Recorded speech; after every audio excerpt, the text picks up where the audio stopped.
This is the fantasy football show. And that's the way you gotta know. I gotta go get it. Gotta get your picks, get your tips from Smitty. He be going, get you right, get you tight, tight of the game. Fantasy football show. And that's the way you got to go. You know. This is the fantasy football show. And that's the way you gotta know. I gotta go get it. Gotta get your picks, get your tips from Smitty. He be going, get you right, get you tight, tight of the game. Fantasy football show. And that's the way you got to go. You know. This is the fantasy football show. And that's the way you gotta know. Live from the FantasyFootballShow.com studios, it's the Fantasy Football Show. Live! Monday through Friday, 7 p.m. Eastern. We are here, and it is panic chamber time. Time to break down all the players you're panicking on walking into week number 5. We're doing it live. This is the second week in a row we're doing the Panic Chamber episode live, but there's some good in that, you know. There's some fun in that, and we're going to take you through all of the players you need to panic on walking into week number 5. Let's go. You are entering the Panic Chamber, brought to you by Grindhouse, vintage movie tees and hoodies.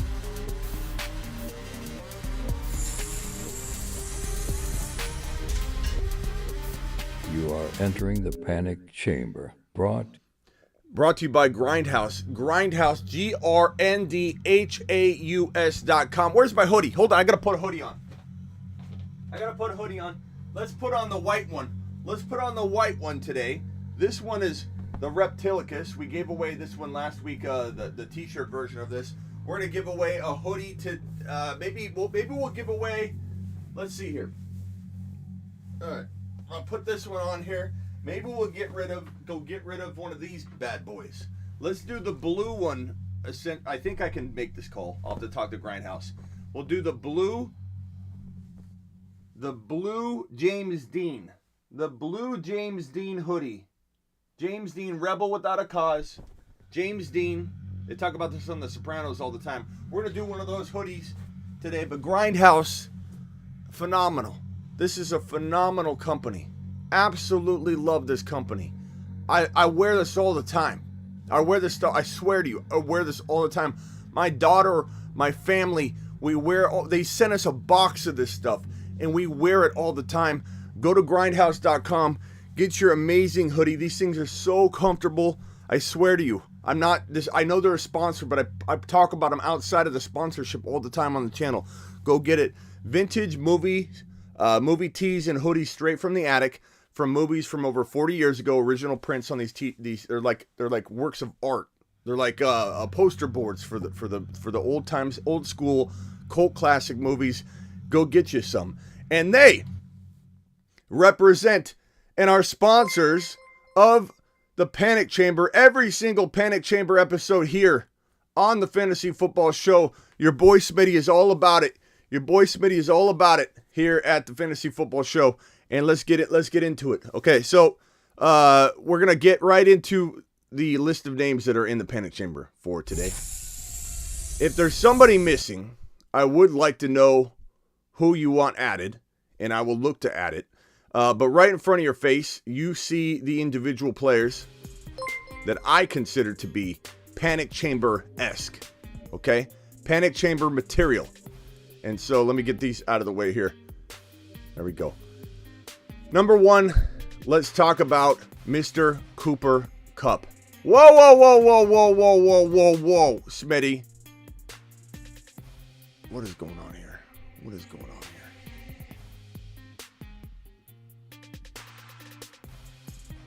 Okay, there we go. Cooper Kupp got in the way there. There we go. He is a Panic Chamber man. Why? Smitty, did you just say Cooper Kupp is Panic Chamber material? To a degree. Not that you should be getting rid of him. Not that I think he's going to end up busting on you. Not that I think there's anything ultimately wrong with Cooper Kupp himself. But Stafford is a problem right now. And if Stafford goes down, or if his elbow gets worse, there's reason to consider Cooper Kupp potentially a concern. If Kupp is down, or if Stafford's down, what happens to Kupp? I just worry about Stafford right now a little bit. Kupp isn't in the panic chamber. He's worthy of being talked about because they look so bad in LA. So bad. Do I think Stafford gets on track? Probably. But I do, as a potential, what happens if Stafford goes down? You know what I'm saying? It's not about Kupp. It's about Kupp's situation. He is dependent on Stafford feeding him the football constantly. So, am I saying that Kupp is in the panic chamber? No, I took him out. He's worthy of being discussed as a player. What the heck happens if Stafford goes down? Stafford looks really bad, and we're going to put Stafford in the panic chamber. Stafford, I'm going to turn this fan on because I'm wearing a hoodie in Arizona. If Stafford goes down, this whole offense collapses. And I think Stafford is a huge panic. If you own Stafford and he is your quarterback, you're in some trouble. Because the guy can't score a touchdown right now. This offense, Cooper Kupp is relying upon only yardage and rushing touchdowns. Stafford is in trouble. So I'm going to say this right now. If you own Allen Robinson, and A-Rob should be in here. This fan's making a lot of noise. Let's go. Karen Stafford says DC Hogs. I'm looking at the chat right now. I finally made it to a stream. Attaboy Dominic. Stafford, salt and peppers, Cooper's dinner plate. It's true. But what do you do, Silver, if Stafford goes down? He's clearly hampered. No one's talking about it. No one's talking about what if Stafford gets worse.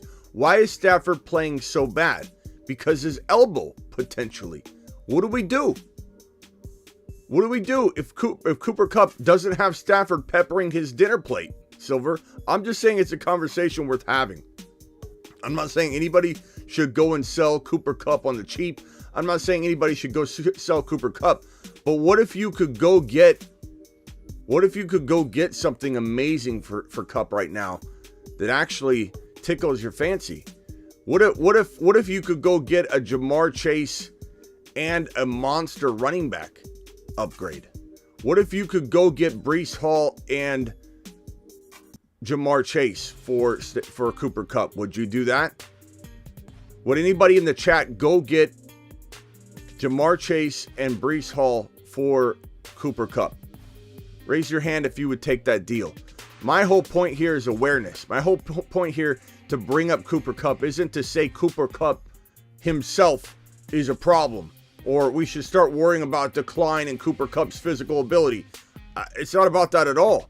But there is a time and a place to talk about selling high on even the best of the best.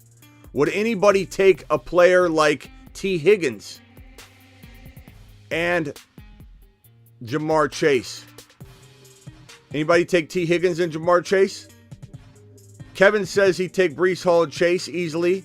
Yes, no way.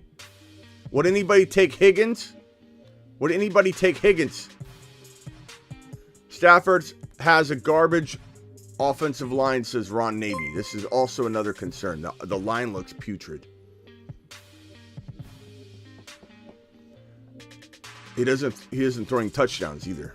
177 people in here, only 21 thumbs up. Guys, punch that thumb up button. Actually, there's 48 thumbs up. 173 people in here. So we got a couple people saying they take a T. Higgins and a Jamar Chase. I mean, they're on the same team. I'm just trying to gauge some value here. What about, would you take a Michael Pittman Jr. and Jamar Chase? Or let's go running back and Jamar Chase. Or actually, let's go a different wide receiver, because that might be part of the problem. Some of you don't like Jamar Chase. Would you take Stephon Diggs and Breece Hall for Cooper Kupp? These are all attainable for Cooper Kupp right now. For the mere reason that everybody in here, when you mention the word about panic around Cooper Kupp, yeah, everyone goes like that. Who would take Diggs and Breece Hall? Diggs and Breece Hall.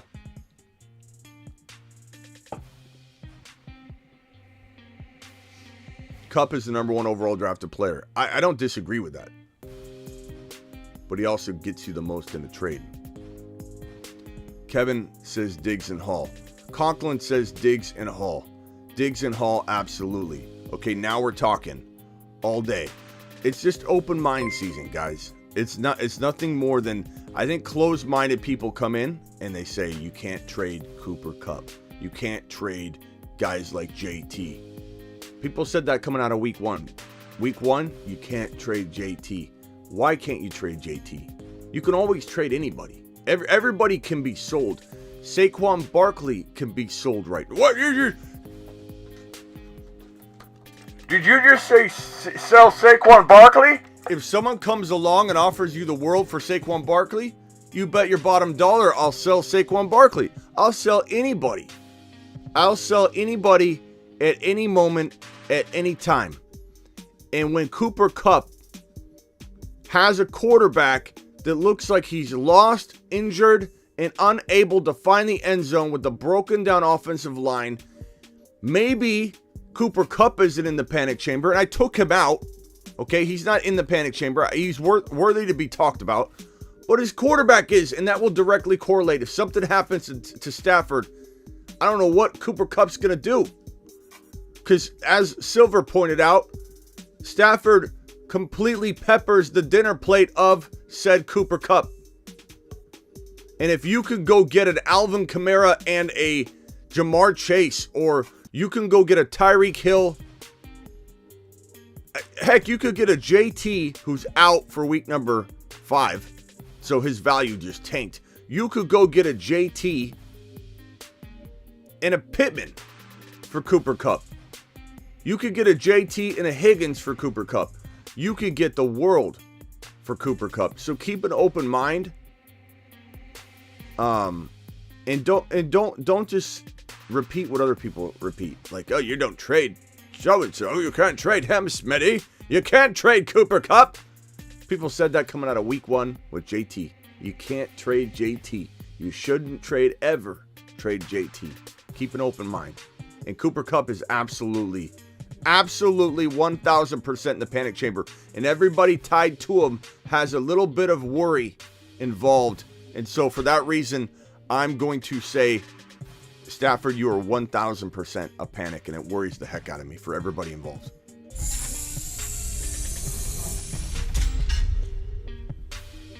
Cheers up. Mountain Dew Zero. Keeping myself accountable. I'm going to do an update on my stories about my push-up plan and all that. And I want you guys that want to stay in shape with me, get in shape with me, set a goal. Halloween night, we're going to be ripped or down to whatever weight we want to be. So join me on that. Dalvin Cook is a concern. Dalvin Cook is a worry. Dalvin Cook may not fit in this offense anymore. There was concern for me walking into 2022, week 1, when this guy's on my bust prediction list. On my bold predictions, I drop about 10 to 12 positive bold predictions and 4 bust bold predictions. And on that list was Dalvin Cook, as was Akers and a number of other players. On that list was Dalvin Cook. Dalvin Cook was a bust candidate for me for several reasons. He is potentially a buy low candidate as well right now in the right circumstance. As is Najee, a good buy low and a good sell. You can live in both buckets. You can be a sell high, a good buy low. You can live in both buckets at any moment in time. And Dalvin Cook lives in both buckets. He's a very good go-get, buy low player. You're in a bad spot. You don't know what to do at running back. You lost Javonte Williams. You can get Cook for pennies on the dollar. He makes a good buy low candidate. But at the same time, I'm scared to death that he's not going to deliver anything close to consistency. This offense changed into the Rams style of attack where it's going to put Cooper Kupp, JJ, all over the field like Cooper Kupp, in the slot, crossing around over the field. Impossible to double team in some context. So that's why JJ's absolute fire. That's why JJ's the number 1, 2, or 3 overall player of drafting today.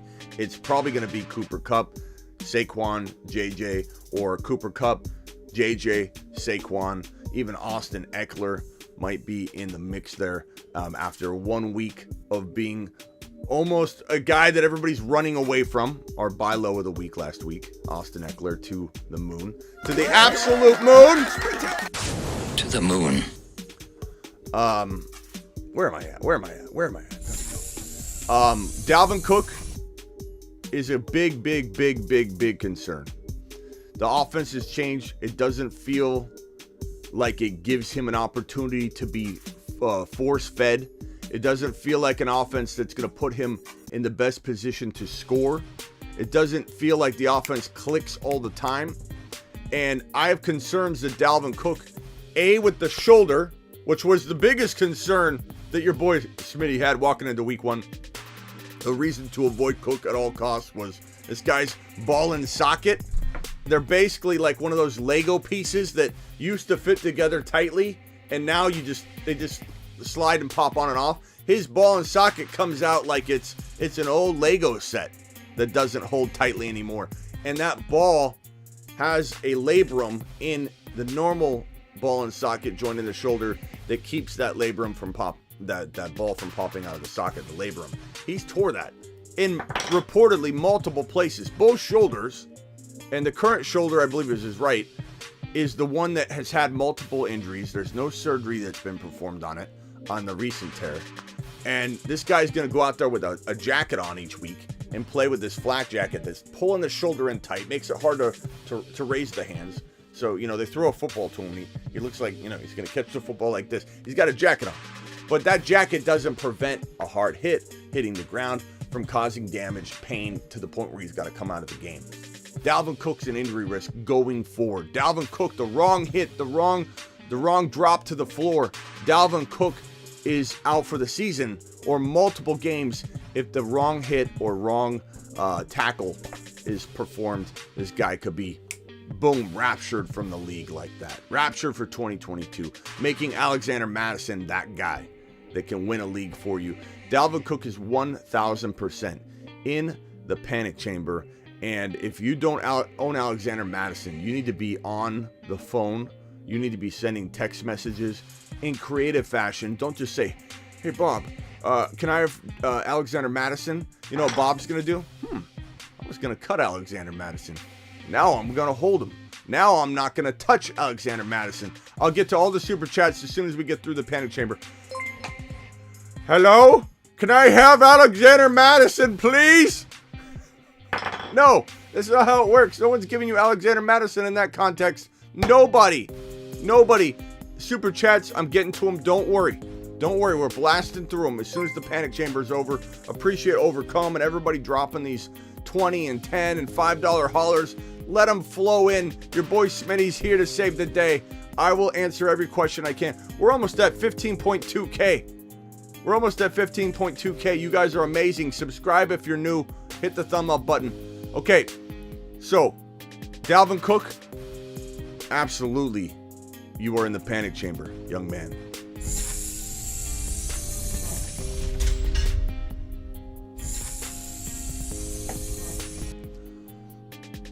JT, it does suck he's not playing week number 5.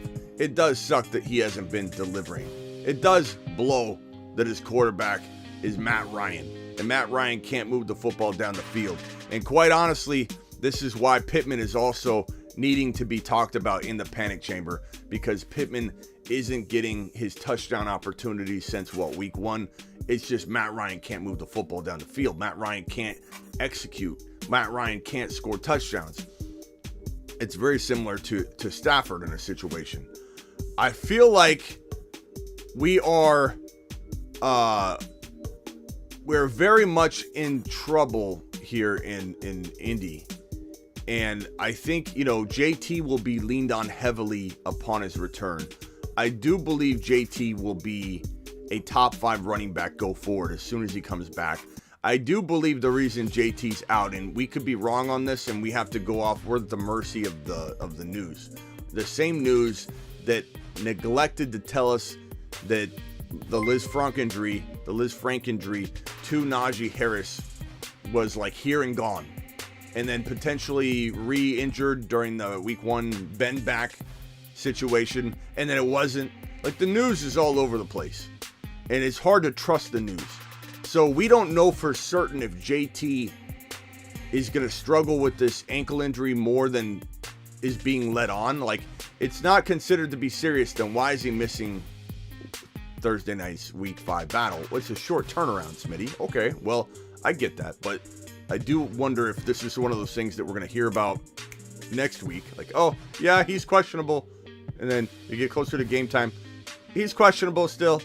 And then all of a sudden, week 6 comes in and he's out. I hope that doesn't happen. If that happens, it's going to make buying him low right now a potential mistake. But I do think if you're in a bind, you've lost Javonte. Or your team is kind of shaky going forward. And you need a spark. You need something, or it's going to potentially be all over anyway, or you're going to be so far behind you're not comfortable. I feel like these two guys are fantastic go-get players. And while there's reason to be concerned about the offense, while there's reason to be, I'd say, upset about how things have shaken out so far, weeks 1 through 4, I think these guys aren't panic chamber material people. I think these two individuals are safe. I think they're amazing go-gets. I think Pittman is phenomenal to go acquire using a big-name wide receiver that you want to break up into 2 different players. Let's say you can't win. You're looking at yourself in the mirror, and you're saying, you filthy animal, what did you do to the team on draft day? You drafted 7 guys that are all banged up, and I don't know what I'm going to do, and I only have Stephon Diggs popping off. I can't win. I can't win with just Stephon Diggs, or I can't win with even Cooper Kupp. Whatever the case may be, if your honest assessment of yourself is, I can't win. I'm looking at my team, Smitty, and I can't win unless I make some hardcore, big-time moves. You are a candidate to trade Cooper Kupp. You are a candidate to trade Stephon Diggs. You are a candidate to trade Jalen Hurts, or maybe you have Josh Allen. Maybe you have Mark Andrews at tight end, or Travis Kelce at tight end. Don't be so close-minded to say to yourself, you can't trade those guys. You absolutely can if you must, if your team can't win. And if you need a player and you need to sell a Cooper Kupp off, you do the anchor technique. The anchor technique is the most amazing way to trade a player away. Okay? This is the strategy that I deploy anytime I'm trying to get 2 players for 1. You trade away a Cooper Kupp, okay? You find yourself an anchor of the trade. The anchor, let's say the anchor is going to be Pittman. If you choose Pittman, that affords you a second player that has a whole much more bang for their buck than Pittman, because Pittman's the lowest player in the deal. So now you can go after all kinds of options like JT. You could do the both of them. You could get JT and Pittman for Cooper Kupp because your anchor is an affordable anchor of the trade. Pittman's a fantastic go-get. Let's say it's not JT. Pittman and potentially, let's look at the running back list. You could have went Eckler last week. You probably can't do that this week. You probably could still get potentially a Pittman and like a CMC. You could potentially, Eckler is possible, but I don't know. Chubb, people are selling Chubb a little cheaper than they should be right now. You can do things like that. And if JT's your anchor, JT's your anchor, then this piece is going to be a little lighter. JT, you could make this a Higgins. You can make it a Pittman, like I explained. You could go after, you go after a QB upgrade. You could go after maybe even let's grab somebody else. Let's grab like somebody that's the last of the last players that you would be scooping up in a deal like this. Like the lowest I would go would probably be, trying to think, maybe Pittman is the last of the last at wide receiver, because you want to get something significant. I think if you were to do this, you could go Breece Hall, you could go Dameon Pierce, you could go with a potential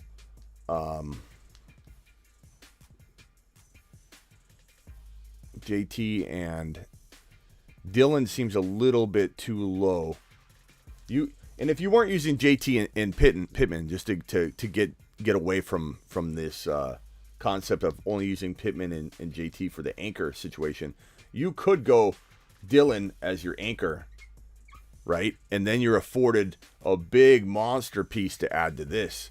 And so if we go to like the wide receivers, you could get a Diggs.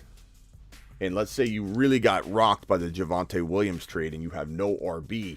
Well, this isn't that crazy of a downgrade in order to get a player like that in there. Or the Breece Hall situation. Like, this is a good situation to get in. There's no shame. There's no shame in going after a player, two players, in that kind of situation. And you should explore it. If you've lost somebody like Javonte and you can't win, you need to explore this. You need to explore it. So Cooper Kupp, Pittman are safe. They're great go-gets. JT and Pittman are safe. Kupp is safe, but Kupp is a worry because he's tied to Stafford, who is in the panic chamber. Jamar Chase is in the panic chamber. We're worried about Jamar Chase, right? And you know what? I'll go as far as to say I'm going to close the doors on him. But just because I close the doors on Jamar Chase doesn't mean that I don't buy at every single turn I can. Every direction. Terry Roberts in the house. Appreciate Terry Roberts. To the moon. Terry Roberts to the moon. I'm buying at every single turn I can because this man Jamar Chase, in my opinion, is still a top 5 wide receiver. Maybe it is Cooper Kupp and JJ and Diggs and possibly even let's see here. I mean, you could argue Hill or Adams. We'll probably put Adams there. We'll say Cooper Kupp, Jefferson, Diggs, Adams. And then you've got, like, you know, the St. Browns, the Jamar Chases, and the A.J. Browns and the Tyreek Hills. You could literally argue, till the end of time, which one's 5, which one's 6. Like, I don't want to hear anybody go, it's so-and-so, Smitty. It's got to be so-and-so. Are you kidding me? It has to be A.J. Brown. It doesn't have to be anything. This 4 to 7, 4 to 8 range for wide receivers is neck and neck. And Jamar Chase is capable of being the number 2 overall wide receiver going forward, number 1, number 3. Don't tell me Jamar Chase isn't capable of blowing your mind the same way Eckler did walking into week number 4 and being doubted by everybody and their mother, and then Eckler comes in and drops a three burger on you.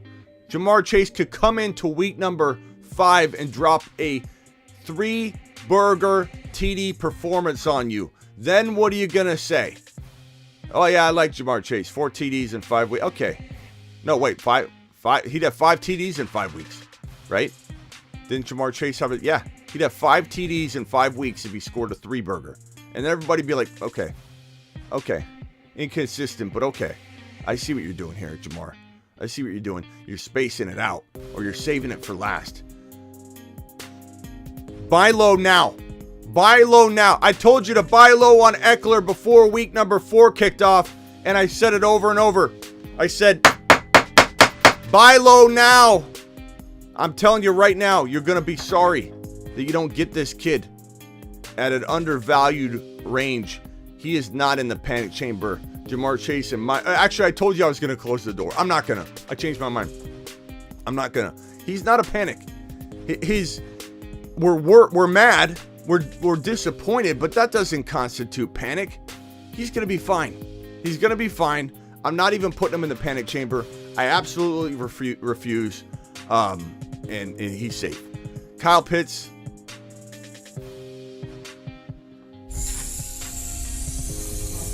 He's in the. I'm going to open it back up and talk about him. He's in the panic chamber. We will close the doors on him. But let me say this about Kyle Pitts. Kyle Pitts at least can be bought for peanuts on the dollar. Like he pennies on the dollar, or even Cracker Jacks on the dollar. This guy is cheap as can be. You can get him. You can get him as a throw-in. You can literally be like, hey, let's trade 1-for-1 on this guy. Hey, I'm not doing it unless you throw in Kyle Pitts, baby. And they'll be like, whatever. You want Kyle Pitts? Sure. Here. What can I have? Can I have the guy you just picked up off waivers? What's his name? Dortch? Yeah, we'll swap Dortch and Pitts. Done deal. No big deal at all. Not a deal breaker. This guy Pitts still has. Let me emphasize something. He is the best tight end in National Football history. And NFL history, National Football League history, National Football League, and the NFL, the National Football League history for rookie tight ends has had the best performance in NFL history and National Football League history for rookie tight ends. You don't trip and fall into that. You don't trip and fall doing what he did. Is he a problem? No. Is his situation sum total a problem? Yes. Do I worry about him? Absolutely. I just closed the doors on him, for goodness sake. Okay, we're opening them again so we can talk about him. Absolutely worried to the ends of the earth. Why aren't we getting production? It's simple, though. It really is simple. It has to do with his situation. It has nothing to do with him. It's similar to Darnell Mooney. Everybody cutting Darnell Mooney over and over and over. Darnell Mooney isn't the problem. The problem is that both these offenses, Darnell Mooney and Pitts, their offenses throw for 70 or 140 yards. How do you expect a Kyle Pitts in London to divide up 40 yards? A half. You know? It's a lot to ask, especially when they're errant passes and bad situations and bad play calls, and when your offense has 100 yards throwing the football, and the coach is like, well, we'll use Pitts as a blocker or decoy on this one, in this half. Like, what do you expect? Now that's a problem. That's why the doors are closing. That's why Pitts is a panic chamber candidate and an actual panic chamber accepted a risk that will close the door on. It's time to panic. But do I think that Ritter getting in there just like Pickett is going to change the destiny of Pickens? George Pickens is now becoming maybe an elite wide receiver 3. George Pickens with one single action that is delayed but finally here of announcing that the starting quarterback is Pickett. Right, Ron Navy? You finally get your boy. Pickett instantly turns George Pickens into a potential elite wide receiver 3. Kyle Pitts needs Ritter. Kyle Pitts needs something. Kyle Pitts needs a shakeup in the offense, much like Pickens did in the Pittsburgh Steelers. And maybe Najee turns things around.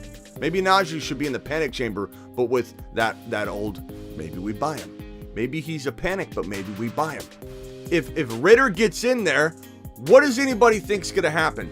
Don't you think there's a possibility this guy laser locks onto the best pass catcher on the field? I know some of you love London, but Kyle Pitts is the best weapon on the football field whenever he's on it. Kyle Pitts is the best weapon on the football field whenever he is on the field. You may have forgot it.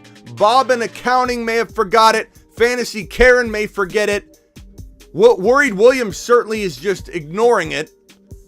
And you got Petrified Peter over there spreading rumors about Kyle Pitts that he never had an elite rookie season. I'm here to remind you, this is the best rookie tight end in the history of the NFL.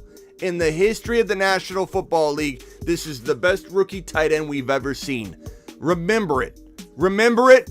Buy low because you're buying at pennies on the dollar and you're refusing to see the upside of the situation. Go get Kyle Pitts. He's in the panic chamber, but go get Kyle Pitts and get him now. Not brought to you by Mountain Dew Zero, but it should be.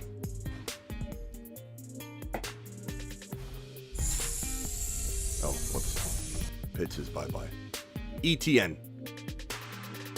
What more can I say to you people other than this is now the new stash? He's the new stash. He is the new stash. He has an injury, dude. He's still a buy. It doesn't change anything, bros. He's still a buy. But yes, good thing to bring up. Kyle Pitts is struggling with an injury. Know that. And in fact, let's pull up Kyle Pitts for this week and just make sure we don't have an actual concrete update on Kyle Pitts. He's just sitting out practice. We don't know if it's maintenance. If he ends up sitting out this week, I'll bring you that news or anything if there's any indication that he won't play. But this is a Tampa Bay matchup that if Kyle Pitts does hit the field, and I think he probably will, Kyle Pitts will be targeted a ton. Because guess what you can't do against the Bucs is run the ball. So if there is going to be a bounce back, break back out party, it will be Kyle Pitts' week to do it. You know, and London and Kyle Pitts are pretty good starts this week, assuming they're on the field and healthy, because the Bucs are going to make them throw. The Bucs will probably be up in this one, which means that Kyle Pitts will get fed tons of targets. There's no update. There's no concern yet that he'll for sure not play or anything like that. But I'll keep you updated. Don't worry. But he is an absolute buy. Absolute buy. Doesn't change anything, bro. See, doesn't change anything. It's a good thing to talk about, though. Appreciate you. ETN.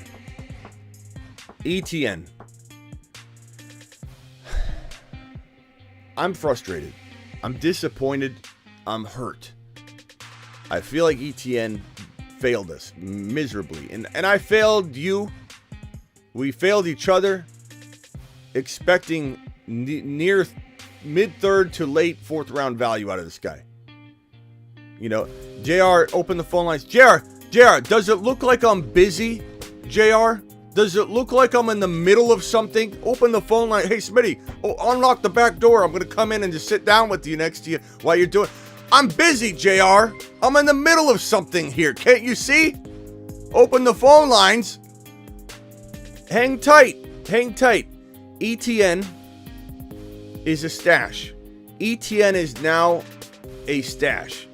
ETN is no longer the player we thought he was. And the quicker you accept that, the quicker you'll understand the upside that is Travis Etienne. Now, I told you all to comb through your waiver wire ad drops, the processed ad drops from last night, and see if this guy Etienne is available, because he was going to get dropped in an uncomfortable amount of leagues last night in waivers processing. And you're going to see a lot of reactions like this. And LM Jr., I'm not mad at you for this perspective. I feel like we need this perspective. Like, we need it. I appreciate you, because without you, we won't have a free ETN on waivers. You know what I mean? So the world needs enough ETN trash talkers right now, because without it, we won't see what we're talking about. JD says, yeah, Smitty, you made me believe. I didn't make you do anything, JD, first of all. You made me believe in ETN. All good, though. You made me believe in Pierce. Attaboy.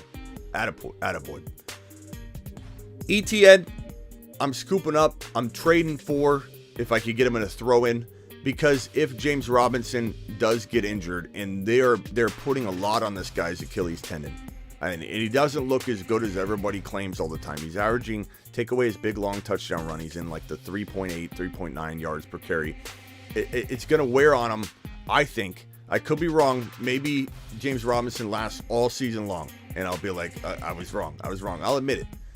But if James Robinson keeps getting overworked, he's going to break down. This guy's Achilles tendon is working overtime right now, and it's done very good. This surgeon, whoever did his Achilles tendon surgery, needs to perform all surgeries on players moving forward. But if J-Rob goes down, this offense is it's really good. This offense is very productive. And if you watch the games, ETN's better than James Robinson. If you don't think so, you're just looking at the box score. You're a box score Bobby. You literally go in and look at the box scores, and you make your determinations. Oh, J-Rob's better than ETN. ETN's trash. Are you watching the games? Box score Bobby? I don't think you are. Because ETN can look pretty good at times. ETN is put in some bad situations at times. He put himself in bad situations in week 1, dropping a touchdown pass, but he got overthrown on another touchdown pass. ETN is a phenomenal addition to your squad right now because he costs you nothing. And if James Robinson goes down, he is actually back in the mix for a win-a-league potential player. This is still a win-a-league potential player that you're looking at right here. So I know everybody wants to just get mad at everybody after 4 weeks of football, but ETN has still got a ton of upside. He is a panic chamber person, though. I mean, what can you say when you've delivered nothing through 4 weeks and you paid top dollar for him? I mean, ETN, you're in the panic chamber, but I'm buying.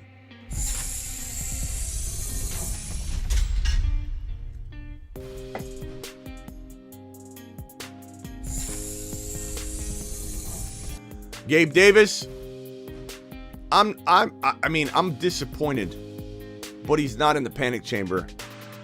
He's an absolute buy. He's an absolute go get. Coming out of week 1, everyone and their mother, everybody's grandma is watching right now. And a lot of your grandmas watch the show, believe it or not. Okay, I know you don't think it's true. You think I just say that. A lot of your grandmas are watching the show. We talk about Zach Wilson a lot. Everybody's mom and grandma's watching the show because of that reason alone. Gabe Davis, this guy Gabe Davis, let me put him back and talk about him real quick. Gabe Davis came out of week 1, and all of you and me, everybody, started talking about this kid as a low-end wide receiver 1. A low-end wide receiver 1. And he played like it in week 1. We loved him in week 1. Guess how many games have played since week 1? 3. Look, Mom, 1, 2, 3, 4. Week 1, 1, 2, 3. That's 3. 3 games, and we've already determined that he's no longer what we thought he was. You know what I'm saying? I just don't understand where everybody's going, why everybody's going left when Gabe Davis is going right. I mean, this is what Worried William does. Worried William comes in and infects everybody and says Gabe Davis is trash, Gabe Davis is trash. Really? Box score Bobby is looking at those box scores and game logs. Game log Greg only looks at game logs. He doesn't watch the games. You're going to listen to game log Greg by the water cooler who's telling you that Gabe Davis is trash. I don't think so. Gabe Davis is safe. I'm absolutely going to go get Gabe Davis. I'm getting him thrown into a 1-for-1 deal where you're just tossing him in for free. Absolutely love him. Bad ankle, of course. I mean, Fantasy Dog, why else would he be cheap right now? But he's getting over that. He's working through it. Once Gabe Davis isn't hampered anymore, it's low-end wide receiver 1, but probably high-end wide receiver 2 season. Kamara, big concern. We don't even know what happened. I'll be honest with you, confession time. I had a league where I had Kamara in my lineup. I didn't wake up in time. I'm in Arizona. You think I'm waking up for the London game? You're out of your mind. I woke up like some of you, and I play in so many leagues, I can't worry about league number 8 out of, 15 or whatever the heck I have. I can't worry about one league when I'm sleeping after I've live streamed till 2 or 3 a.m., answered one-on-one text line questions on my text advice line. Go to thefantasyfootballshow.com if you want on my on-demand text service. But I was up till like 3:30, 4 o'clock in the morning. My time, answering texts. I couldn't get up for the London game, and everything looked good to go for Kamara. It is what it is. And you got these Craig the commissions that are allowing people to swap out Alvin Kamara for somebody else. You're in a big boy league. You don't get to do that. I don't get to swap Kamara out for another bench player. What is that? Who plays in a? Raise your hand if you're commish. If you had a Craig the commish allow that kind of monstrosity type of situation to occur in your league. Did Craig really allow the Kamara owner to come like sobbing at his feet and saying, I didn't know, I didn't know. You guys. I didn't know. It was London. The game was in London. What was I to do? Get up? What was I to do? Get up and check? It's not my responsibility. It's not my responsibility that I had to get up, look at the news, just roll. I didn't even have to stand up. I could roll over, pull up the news, and see that he's out, and swap out my garbage player that probably got me 2.5 points anyway. It's not my fault. And yet commissions did this across the board. It's like the ESPN thing. Taysom Hill, you can't be smart and preemptively pick up Taysom Hill, and he turns into a quarterback like a pumpkin, and you're allowed to use him as your tight end. That offends me so, because I'm not a grown man playing in a league where I enter my entry fee. That's cheating. Being smart is cheating. Everybody gets a second place trophy. No one gets an advantage in this world. You drafted Taysom Hill, and you were very astute and patient like a hawk, waiting for Taysom Hill to climb into a quarterback value. I'm going to write ESPN right now, complain and moan and complain until they realize that 11 owners out of 12 don't get to start Taysom Hill at tight end while he's a quarterback. If I complain enough, I believe I can complain ourselves into allowing ESPN to make a change that affects 11 people and not one. That's what happened. Everybody complaining. Look, the reason I'm defending that Taysom Hill was not cheating, being your tight end last year, is because we talked about it. That was one of the cooler strategies I talked up in the offseason. Go get Taysom Hill, and if he becomes a quarterback, you got a quarterback in your tight end spot. It ended up happening. It was unreal. It was so amazing for anybody that took that advice that came from the show. And then guess what happened? ESPN bailed out all of the complaining Caleb's and Craig the commissioner. It didn't know what to do. He needed ESPN's guidance. I'm a bad commissioner. My name's Craig, and I need you to walk me through this, ESPN. I think they even created like a support line for it. There's like an active help desk or something relating to the trauma involved in the Taysom Hill debacle that was known as the tight end that never should have come. The tight end that never should. If you are suffering, welcome to ESPN Hotline.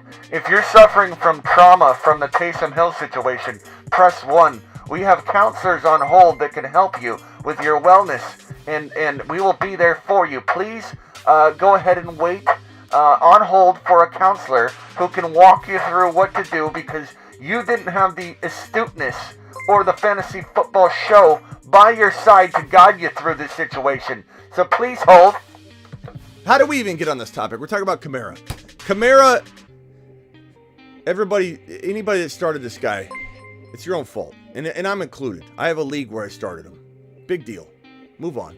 Alvin Kamara, he's in the panic chamber, but I do buy at the right price. Alvin Kamara can absolutely win you a league or lose you a league. Please know that. Please know that. If you are taking Alvin Kamara on in a buy low situation, please understand. Please don't be a complaining individual later. Oh, Schmitty, you told me to trade for Alvin Kamara. You know the deal. You know the deal. Alvin Kamara, what if he never plays again? I don't know the answer to that, but I do know that Alvin Kamara has the potential. A guy I told you to avoid on draft day. Did I not? Raise your hand if you remember me telling everybody, avoid Alvin Kamara in your fantasy football draft. For as many things that go right and wrong, at least if you're in here hating on something I've missed, admit that you saw me beat a dead horse on the don't draft Alvin Kamara. Don't draft Alvin Kamara. Don't draft Alvin Kamara. But there is a time and a place to swoop in and get Alvin Kamara on the cheap. Get him at value that packages in not only the off the field risk that he could get raptured from the NFL at any moment if that full footage of that beatdown in the elevator gets released. And these things get released. These things get released all the time. The Ray Rice video got released. The Kareem Hunt video got released. They always get released. So there's that risk. When does it get released? I don't know.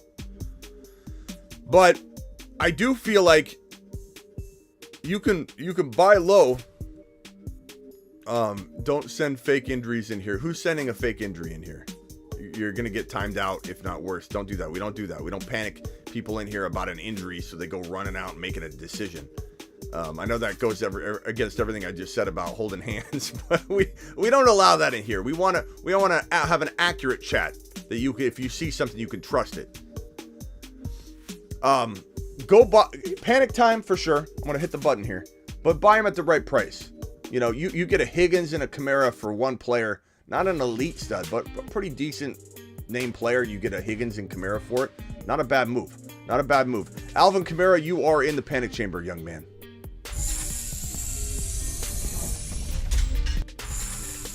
Keenan Allen, your guess is as good as mine. I'm closing this bad boy because I don't know what's going on with him or when he's returning or what. Panic chamber for sure. I don't even want him. I mean, you could get him thrown into a deal right now. And lastly, the final panic chamber individual is Joe Mixon. And we are worried about Uncle Joe. We are.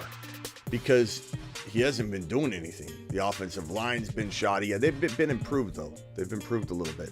I do feel, Fake News Jason. Is he in here? Fake News Jason, man. That guy came in. He's the only guy that can drop fake news. I'm sorry, but he's allowed to. If you see Jason typing, you just have to assume it's fake. You know what I mean?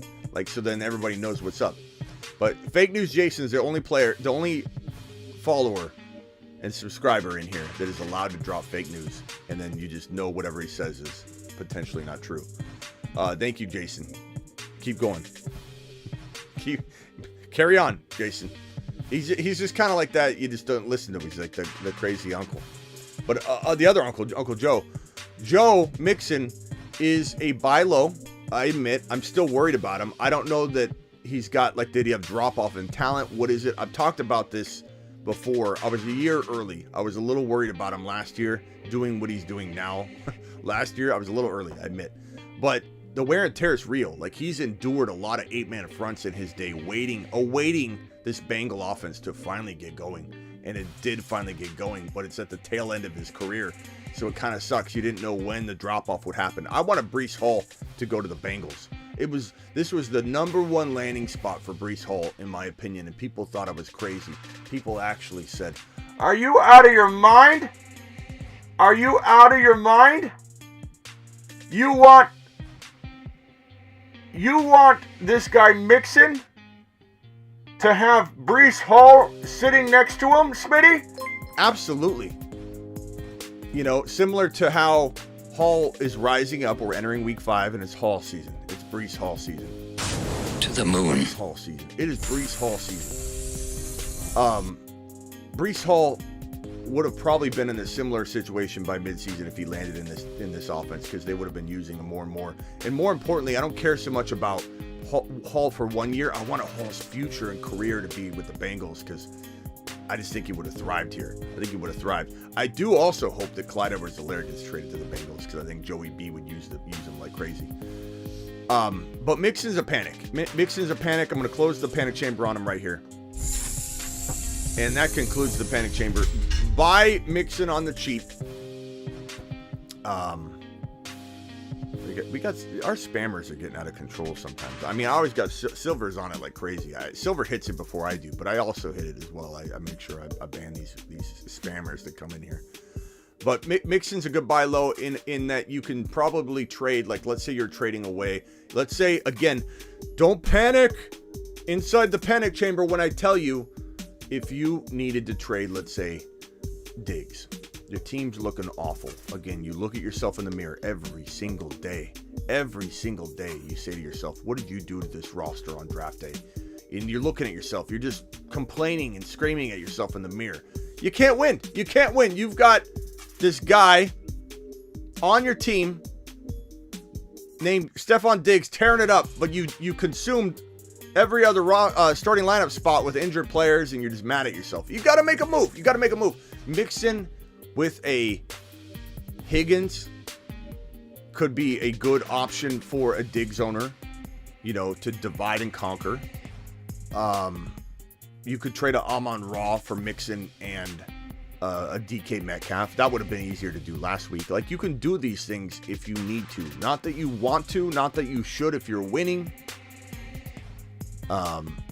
Let's go. Penny got announced during the, let's go to the Penny news. Let me, I'm in the middle of the panic chamber, so let me, let's put this up. I mean, we could put Penny in the panic chamber if you want real quick, but, let's pull up the Rashad Penny news. Let me get the most recent, let me screenshot it from my browser here. Let's go to the news source and let's click on NFL news. Let's type in Rashad Penny and drag on the screen. Please subscribe if you're new, guys. We are climbing almost to 15.2K. We don't know if Walker is going to get the start or anything like that yet. This is still very new news. But I'm getting blasted with everybody and their mother wants me to talk about it right now. So I will talk about it. I will talk about it right here, right now. This right here is what you're talking about. Rashad Penny's shoulder did not practice on Wednesday, coming off his big week 4 against the Lions. He rushed for 17 times for 151 and 2 touchdowns. Penny was working off the side with the training staff on Wednesday. Penny is unable to get cleared for week number 5 versus the New Orleans Saints. Rookie Kenneth Walker would figure to get the first crack at the early down work. Maybe we see him explode. Maybe we don't. Hopefully he does. I don't want to get overly excited, which is one reason why I'm not blasting this out there to everybody, but we don't know. We don't know. I got the Grindhouse Reptilicus shirt in the mail today. Wanted to say thanks to you, Smitty. Add a boy, Matt, ordering a Reptilicus shirt. Or no, he got it from the contest. He won it. Hey, Matt, can you post a picture of you wearing it on Instagram and tag me, and then I'll re-share it. I would love to do that for you and show everybody you wearing that shirt. Thank you, Vinny, for subscribing to the show. Appreciate you. Let's get to the super chats, shall we? Because these have been piling up, and then we'll take we'll take some voicemails and get the super chats at the same time. This is from voicemail group number 1. Tony, is this old? Hey, Smitty, what's up, brother? What do you think now, Stafford? I mean, you probably answered this question. Is Stafford now considered just a straight-up drop to get somebody on the waiver wire? Like, obviously Goff, Geno Smith, something like that. 3 weeks of single digits from Stafford is just not acceptable, you know? Yeah, it's concerning, for sure. I don't know that I cut him yet. Thank you, Melissa, for subscribing to the YouTube exclusive memberships. Let's go! Mashed potatoes! I don't know that I'm cutting Stafford. I still feel like if his elbow gets better, we're going to see him rebound. Jace, YouTube exclusive members, appreciate all of you and the renewals that come through today. Victor, appreciate you. Matthew, dropping a super chat. Potential for Dobbs and Pickens, have both of them stashed. Dobbs like a wide receiver 3-4, Pickens solid wide receiver 3. I think he could be a solid wide receiver 3. Derek, thank you for re-upping on the memberships. Guys, if you want to also become a YouTube exclusive member and get the emojis, can we get some of the emojis? Can we get some of the emojis so people know what they're missing with the YouTube exclusive membership? Drop the emojis now and show everybody what it's about. And then on top of that, you get access to the final half hour of Sunday morning, heading into the morning game kickoff, or if you're in East Coast, the 1 p.m. The first set of games, that kickoff. Not the London games, I'm not up then. But the early morning games, the final half hour, I'm live on YouTube answering only YouTube exclusive member questions that have the ability to drop these emojis and have the green name. It's my way of giving back to my YouTube exclusive group, so I answer only questions from you fine folks and super chats. So if you don't want to become a member right now, you want to see what it's all about, it's $1.99 a month. You're supporting the channel. There is a $9.99 $8 a month plan that gets you 2 Zoom calls on Sundays. We go live at halftime of the morning games and live at halftime of the Sunday evening game on Zoom. You can mute you don't have to go on video. You can turn your camera off, turn your mic off. It starts off with everything off anyway. And so you can just listen like it's a podcast if you want and watch. Because we'll do marker board sessions and all that. Trade Olave, Breece Hall for Kamara. I'm going to say no. I like Kamara as a buy low. I feel like this isn't buying low. I feel like Olave to the moon. You know what I'm saying? Everybody wants Olave right now. You can get more for Olave than this. And Breece Hall, I mean, to the moon. To the moon. Both these guys are headed to the moon. And Kamara, we don't know if Kamara even knows where the moon is. Even if it's located, above him. I think he's unsure of what to even do at this point, if he can even play. I buy Kamara low. But not for this. This is selling low and buying high. Absolutely no. You've got 2 monsters in Olave and Breece Hall. Traded Kirk, Jeff Wilson, Pollard for Pitts. Kirk, Jeff Wilson, Pollard for Pitts. And CD, thank God. I thought you just did all that for Pitts. And I'm like, dude, you didn't listen to what I said, burglar. You got burglarized yourself. No, you ended up doing a little bit of what we call a sidestep. CD and Kyle Pitts for Kirk, Wilson, and Pollard. I'm okay with this. I would Smitty approve. I don't know if I'm going to Smitty approve it. I'm going to say that it could work out either way, and you didn't get blasted. You could easily win this side. Both sides could win this trade. It depends on CD Lamb.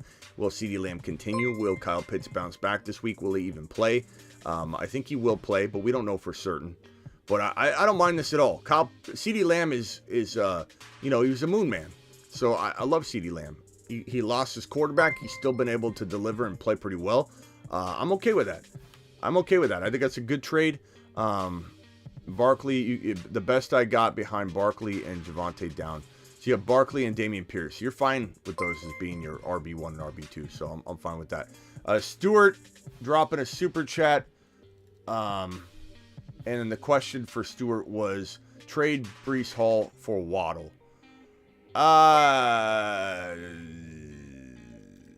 Let's see here, Stewart. I'm going to say that's even. If you need a wide receiver, Waddle's fine. If you need a running back, Hall is fine. I think Waddle's probably got a little more trade value, so like you could get a little more out of that if you're on the Breece Hall end of that trade. But I'm okay with that if you needed to make a move. You lost Javonte, you're trading Waddle for Breece Hall, or in the other side, I'm just going to talk about it from both angles. Or if you need a wide receiver bad, and you've got this plethora of running back, like, you know what I mean? I think it's pretty even. Ron Navy talking about, appreciate your super chat, Ron Navy, talking about Stafford garbage offensive line, and we don't know if it's going to change. So there's real reason to be concerned. The Harvest says, JT for Godwin, should I trade Najee for? JT for Godwin, what? JT for Godwin, what should I trade Najee for? JT for Godwin, wait, what are you Harvest, you can't possibly be contemplating trading Jonathan Taylor for Godwin. There's just no way. There's no way one of my followers is going to really even contemplate that. Right, Harvest? Because this would be Harvest. I don't think I've ever sent you on a lap before, but you'd be going on that little number if you were literally about to trade JT for Godwin. And this, guys, is why I tell you, go buy low, go try. Complaining about I never get deals in my leagues, man. Look at, I don't even understand this concept here. JT, I don't care if he's out 2 weeks. And what should you trade Najee for? Similar to some of the deals I've talked about already. If you like take an anchor, right? You take Najee. Who's your anchor in the trade? It's got to be somebody that's lower ranked than Najee, or you do 1-for-1. If you're doing a 2-for-1, you go and you grab someone like Dylan. Okay? So you take Najee, you take Dylan. Now, what can you pair with Dylan? Look at the roster. He has Pittman. Great. Pittman and Dylan for Najee. It's doable. Higgins and Dylan for Najee is more doable.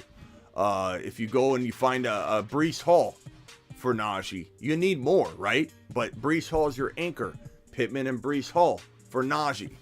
And you go through that exercise. Appreciate your super chat. Please don't trade JT. Trade him to me. Let me take on JT before you start giving him away for Chris Godwin's. I don't know. I don't know what's going on here. Where are you going, Mealy? Where's Mealy going? Is Mealy leaving? Current team: Cousins, J-Rob, CEH, Hall, Ramondre, Chase, JJ, Garrett Wilson, Kittle. Would you, let's see, offered Kittle and AJ Brown for Andrews. It's not a horrible offer, but no, I'm gonna keep Andrews. He's so valuable in the trade market, bro. And while I love the idea of getting AJ Brown and something, I don't trust Kittle at all. So I'm going to say no. I'm going to say I'd rather have Taysom Hill off waivers and you get AJ Brown and like Dylan, AJ Brown and Pittman. You get something like that. I don't know that I want to necessarily replace Andrews if I have another tight end or have the opportunity to get Taysom Hill and go rogue at tight end. So I'm going to say do something different, but you need to get something more. Would you take Pierce, Sutton for Adams? I would take Adams over Pierce and Sutton, and this is coming from somebody that loves Dameon Pierce. But I feel like Sutton, some people love Sutton, and if you do love Sutton and you think he could be a top 10 wide receiver going forward, then I guess I would consider that deal if I'm you.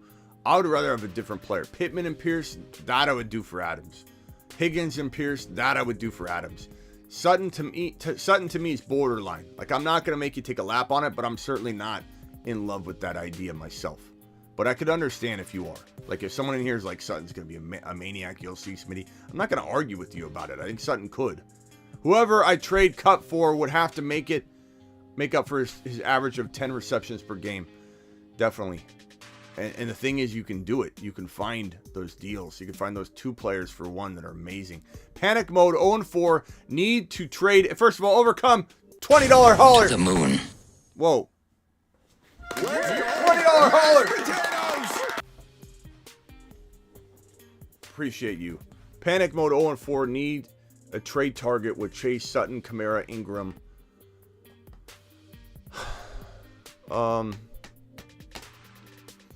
Kamara, Chase, Sutton, Hall, Waller, Penny, Walker, Deontay. I'm probably trading like Hopkins and would I try and upgrade Kamara into a better player? Maybe.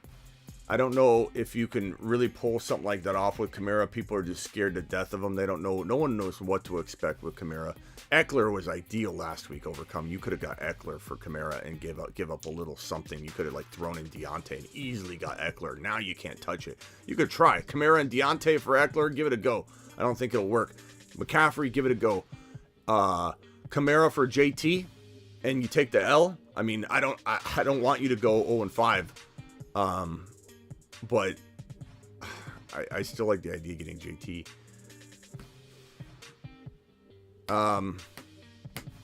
Aaron Jones and something for Kamara. I don't know if Aaron Jones is valued lesser in your Mixon. Mixon's probably good for you. You go get Mixon and Pittman type for your Kamara. Maybe that works. Kamara's hard to sell high, but he could potentially be sold high. Deontay and Penny. Before Penny gets ruled out or something, you might be able to get rid of Deontay and Penny for a Dylan. Deontay and Penny for a Higgins. Deontay and Penny for a Pittman. I'm going to do those types of things. Hopkins and Penny for a Higgins. Hopkins and Penny for, something along those lines. And yeah, I know you've already got Jamar Chase, but it is what it is, man. Those are the players that have the opportunity, I think. Brock dropping a super a $10 to the moon hauler from Brock, the Brockmeister. I lost Javonte and traded Diggs for Gordon, Swift, and D Hopkins. I don't hate it, but I don't love it. I think Diggs is easily worth as much or maybe a tiny bit more. I feel like you could have got a little bit more. I don't love Melvin Gordon. He's okay though. Maybe he proves to be a savior for you. Maybe Hopkins bounces back strong. Again, this is where I'm looking for that Pittman, that Higgins, that potential DK. somebody along with Swift to make it more of a for sure locked in thing. Thank you, Nelson. We got we're gaining subscribers by the hand. Please subscribe if you're watching right now. Please hit that subscribe button. The like buttons, I prefer both, but if you got to choose, subscribe and hit the like button later. I appreciate it. Also, comment. I try and get back. I literally spent like 2 hours last night getting back to every single question I had in my last 3 videos. And when a video drops for the next 24 hours, I try and get to every question in my comments. It doesn't always happen, but I do my best. I get to like 80% of them at this point. But please ask me a question in the comments. I promise you I'll do my best on every single video go forward of answering it for the least the first 24 hours, as many as I can. And usually I get about 80 to 100% of them. Rock out, dropping the super. Rock out, I'm getting to your supers. Guys, if you super chatted, don't fret. I'm getting to you. I'm going through them one by one. Culpepper, try and get a little more next time, or come to me. But I mean, your team you still have a lot of upside. I'd say you could have got more, but I still like the team a lot. Swift could really ball out. Rusty says trade away Aaron Jones and Garrett Wilson and get Diggs and Kenneth Walker. Yeah, I'd take Diggs, and Kenny Walker might be his time to shine. Mom's spaghetti, palms are sweaty. We might see this guy step up his time to shine. Jim. Hey, Smitty, what are you doing with Kyle Pitts in redraft? I really think it's time that you got to consider trading him for a good return. Obviously, you're not going to get rid of him for nothing, but I think you got to trade him before it gets too late. He's now got a small hamstring issue that kept him out of practice today. The coach just honestly thinks that he can win games without involving his best players. I'm a little worried about him this year, and I think you got to trade him while there's still some value. What do you think? I don't think anybody's buying him, though, is the problem. So he's a hold, or people are giving up on him because they can't trade him. Nobody wants him. Nobody wants him. Go try and trade him. See what happens. Could you find somebody that's like me, that's like, I kind of like him? Maybe, but they're still not going to buy high. I'm not buying high. I'm buying lower. I'm not buying at all. There's enough opportunities in all of my leagues to get him in 3, 4, 5 leagues, and so I don't need to press it. And if I had one league, I might be more impatient with things like that, but I'm not now. I'm like, you want to get rid of Kyle Pitts in this deal? No? Okay. You want to get rid of Kyle Pitts in this deal? Yeah? Okay, great. Got one share. And so I'm patient with it. That's the key. That's one benefit of playing in multiple leagues. It's probably been my best therapy for calming down and not overpaying on trades. If you guys want a trick, is to play in 3 or 4 leagues. If you play in 1 or 2 leagues, you're impatient. You want to force things. You want a player, you'll do anything to get the player, you'll overpay. You play in 4 or 5 or 6 leagues, it does kind of get annoying that you have to like diversify your love on Sunday. You know what I mean? You're like, okay, I like Diggs and I hate Diggs at the same time because I'm going up against him in 2 leagues and I have him in another league. You get used to that. But I think when you have 4 or 5 leagues, you literally you're the most patient person in the world, and you don't really care if deals don't go through because you got another league where it works out. So I don't think you're getting rid of him for a cheap price. I'm holding him. I think they throw more this week as long as he plays. And I think that when Ritter gets in there, just like Pickett getting in there for Pickens and for Najee, and how Pickett's going to change things, I think it's going to change the offense a lot. Hey, Smitty, who would you rather have rest of season in redraft? Clyde Edwards-Helaire or A.J. Dillon? A.J. Dillon, rest of season. If you can't take the points with you in the trade, which you can't, A.J. Dillon. I think A.J. Dillon is protected into what Clyde's value is right now. And A.J. Dillon has the potential that if Aaron Jones goes down, A.J. Dillon becomes Javonte Williams' value. So that's why A.J. Dillon, to me, is the best go-get player for those that lost Javonte, because they can put a player in their lineup that, yeah, maybe he doesn't look the same right now to them, and maybe he never does. Maybe he just gets you running back 2 value all year long, and that's fine, because that's what you're paying. But if Aaron Jones, a very injury-prone player, does go down, it's A.J. Dillon's season. A.J. Dillon's on a shuttle already to the moon, but he would then detour to Mars if he ended up getting injected into the lineup as the full-time guy, and they'd feed this man left and right. And so I love A.J. Dillon's potential more. Clyde's potential probably only can go down. I like what he's done. I'm very proud of Clyde. I'm very excited for Clyde, but his upside is limited in some context, but I still like him. I still like Clyde a lot, but give me A.J. Dillon. Just wanted to let everyone know, trust Smitty with the trade advice. Lost Javonte and was able to trade Ayuk for Dillon and got to keep riding and go for it. Scotty doing an amazing job not mourning the loss too long of Javonte, taking action, and he trade. I remember this on my text line that we talked about it. I'm like, go get Dillon. You know, you got to react. You got to react quick. You got to make it, you know, it sucks. What happened sucks. React. What does this guy do? Goes out and trades Ayuk for Dillon. You can get these deals all the time. All you got to do is try. There's vulnerable people. Literally, you could be getting in an elevator on your phone one moment, get an offer, and you're feeling bold and egotistical at the moment, and you're like, I'm not doing that deal. You reject it. Or you could be getting in your car and some kind of Boys to Men song comes on, and you're feeling nostalgic toward the player someone's offering you. You're like, I remember when 4 years ago that player scored a touchdown for me. And then all of a sudden you're like, I'll do it. You hit the button, you regret it the moment you press the button. How many times have you hit the button, accepted a trade, and regretted it the minute you accepted it? Stop pretending that your league's so good that no one does trades like this, Smitty. My league, I play, Smitty, I play in a league where the sun revolves around us. Everybody revolves around our league, Smitty. Okay? We're the best. We're the best of the best. We're like Top Gun of fantasy football leagues. Nobody makes bad trades. I call BS. I call you not wanting to try. Because Scotty goes out and does it. I don't care if Scotty's league's a little more vulnerable to a bad trade or not. I don't care what anybody says in the chat. Go out and make offers in droves. You won't know. You'll be twiddling your thumbs while the TPS reports are piling up on your desk. An email comes through, and you're too busy with your TPS reports to send a trade offer out.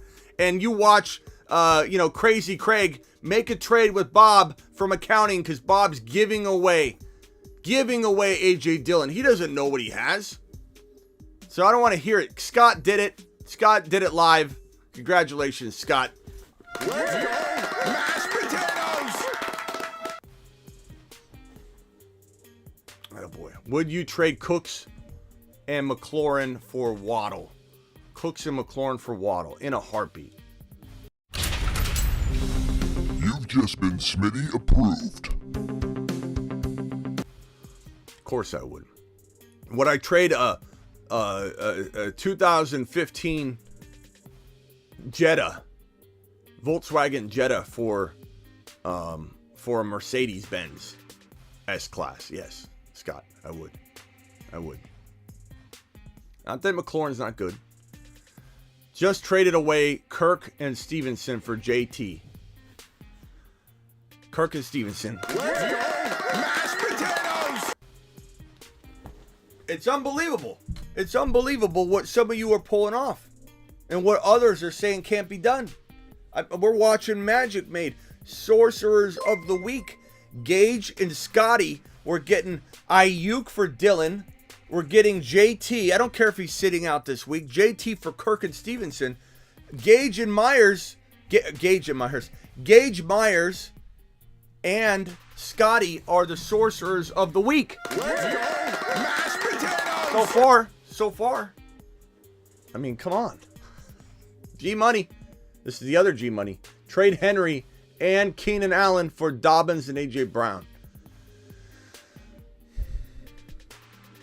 I'm going to say no. I feel like Henry should get you more G Money. This coming from a guy that's a little scared of Henry's value. I'm taking I'm getting more for Henry. Russ and Olave, enough for Kamara and Dillon. Russell Wilson? I'm trying to think of what other Russ that could be. I don't think that's enough for Kamara and Dillon, but I'd try. Their QB's Murray. I mean, Murray's a good quarterback. I don't know that if that's Kyler Murray, they're fine. I mean, they're not going to be getting, they don't want Russell Wilson, bro. But, I mean, try it, problem bless. You never know until you try. And if you do that, you're going to be the Sorcerer of the Week. You'll trump Gage and Scotty. I'll throw their their accomplishments out the window if you're going to pull off that Russell Wilson trade. If you convince somebody to upgrade Kyler Murray into Russell Wilson, you are the sorcerer of the month, my man. There's no question about that. Would you trade Najee for Jacobs or even David Montgomery? First of all, David Montgomery's not even playing. Like, we don't even know what's going on with him, and he might even lost his job. I know Khalil Herbert didn't explode in week number 4 like we hoped, but if Monty sits out, Khalil Herbert's a great start this week, and I think people that doubt him are going to be upset because they take week 4 and they get so mad about it. I don't trade. Jacobs is a good sell high, but like, I'm not buying him. You're buying Jacobs high. I'm keeping Najee in these situations. It's a good question. I think a lot of people probably wonder it, so it's not a bad question. I just personally would not buy into Jacobs right now. He's doing better than I ever anticipated, I admit, but I just don't trust him. He's hard to trust. I have Jefferson, Diggs, Waddle, Higgins, Godwin. Do I trade Jefferson for JT and B Cooks? No, JT is a lot lower than Jefferson, especially with the mixed game, or the missed game. He's missing week number 5. He's out. Know that. And Cooks is nothing. B Cooks is nothing. You need to have like a Pittman or a Higgins, somebody that can actually compete with Jefferson this week while JT's out. Granted, Jefferson's going to clobber him in fantasy scoring, but what I'm saying is, if you can get like a Pittman, at least you're saying, okay, I'm getting JT and I'm waiting on him, but at least I'm getting Pittman versus JJ this week. I can still maybe win my week off that. Doesn't mean I'll for sure win, but that's the deal you need. JT and Pittman, JT and Higgins, JT and AJ Dillon, JT and a huge quarterback upgrade, not Brandon Cooks. I mean, you have the right thinking going on, but the wrong second player. Stevenson owner is offering Judy, Gordon, and Edmonds for Damian Harris. Judy, why? This is a why do it trade? No, make him pay something significant. Like, get one play. Stop taking 4 pieces of trash and being like, well, is it better than this play? No. Who are you gonna cut too? Like, you know what I mean? You got to worry about cutting players too. And it's dynasty. I mean, I like Judy. I like Judy a little more. If it's dynasty, maybe. I don't love Harris in dynasty.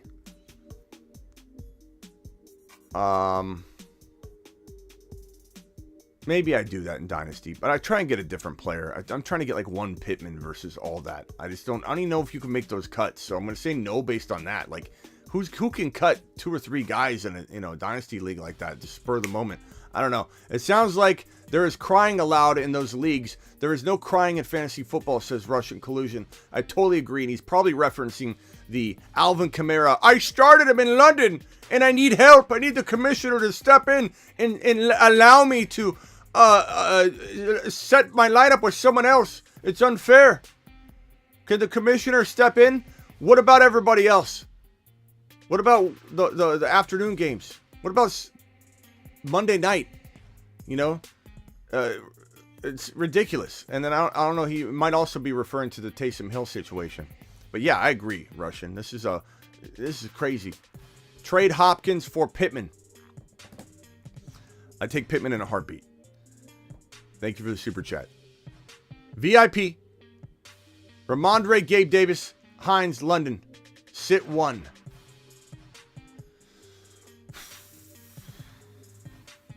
Sit Ramondre until we know more. I think London's going to get fed a lot because they're going to be down throwing the football. But, I mean, Ramondre could have a day. I mean, we don't know. But I don't think we can expect Ramondre to have a day. Ravens signed Isabella. Bad news for Bateman. I mean, Bateman hasn't been... I worried about Bateman. I don't mind trading for Bateman as a throw-in. I don't mind holding Bateman. He's got upside, but like everyone and their mother thought this guy was going to be this like enormous like monster, and we hadn't seen it. He'd only dropped 500 yards and I think 1 or 2 touchdowns on his career. Granted, he was a rookie, but I'm saying everybody trying to connect dots. I like him. I think he could actually bounce back. He's a good buy low target. But yeah, I don't know if this is bad news. I mean, Isabella's got to come in and learn I mean, I don't think they're bringing Isabella in to replace Bateman. They just probably need an extra body. They liked his talent. Maybe they've been monitoring him for a while. Some of these guys, teams were going to draft, and they get a chance to pick him up, and they're like, let's get him on the roster. You know, we got some guys banged up, and we need a body. So it's not always a sign that they're giving up on somebody. 14-team non-PPR. Cook, Dalvin Cook by week 7. Gibson by week 14. Henderson picked up Boone and Huntley. Should I make a trade or just play Boone or Huntley this week? I mean, I'm always trying to trade, bro. I'm trying to get Dillon. Try and get AJ Dillon. Use Gibson. Use Henderson. Use them both. Throw them both in. Boone and Gibson. Boone and Henderson. All 3 of them for Dillon. I don't know. Get crafty. Get crazy. Go after some of these buy low running backs. There's not very many of them. Breece Hall, Pierce, and the most undervalued of the group would be Dillon. Those are my absolute go-gets. Absolutely love them. Running backs to acquire. Thank you for the super chat. Fane, trade Kelsey for Jamar Chase. Lost Javonte. Team is Burrow. Kelsey's got higher value. You need something back with this. It's not that I don't tell anybody, Fane. Just between you and I actually kind of like Chase a little bit more of the same, you know. But the fair market value commands that you get more for Kelsey right now. So Chase is on the down, Kelsey's on the up, or at least leveled up very high. You are allowing this individual to sell low or sell high and buy low, and I wouldn't allow him to do that. Hoodie, appreciate you. I got 2 flex options. Spots open. Who do I start? Metcalf, Thielen, Garrett Wilson, George Pickens. I probably want to go with Metcalf and Lattimore. DK is so impossible to contain, but he can be shut down from time to time. So the options though aren't like blowing me out of the water, you know. So I'm gonna go Metcalf and Pickens personally, but I don't understand, you know, how people always use matchups to sit players. Like, you got to start your studs, and you know, you see players all the time beat coverages, and I think I go DK. You're not crazy to go another direction, but I think I go DK and Pickens. DK had a massive game, breakout game, looking good. Love his confidence. Love how Geno's playing. Chip on his shoulder. Seahawks are looking good. Give me DK in that one. 12-man PPR: Hurts, Swift, Williams, Melvin Gordon. Okay, thoughts on Odell Beckham Jr. Drop KJ or Sky for Odell. Odell's got a long road back though. Like, even if he gets in there, it's like, I mean, I don't know. He's such an injury-prone guy too. Like, I mean, KJ Osborne, sure. If you want to do that, I don't really care about KJ too much. But Sky Moore should get better. Trade Williams for Olave. What Williams? Jamal Williams alone for Olave? I probably would, because you have Swift. Don't trade Swift and Williams. But if you're trading Williams alone for Olave, I probably would do that, because Williams is on borrowed time.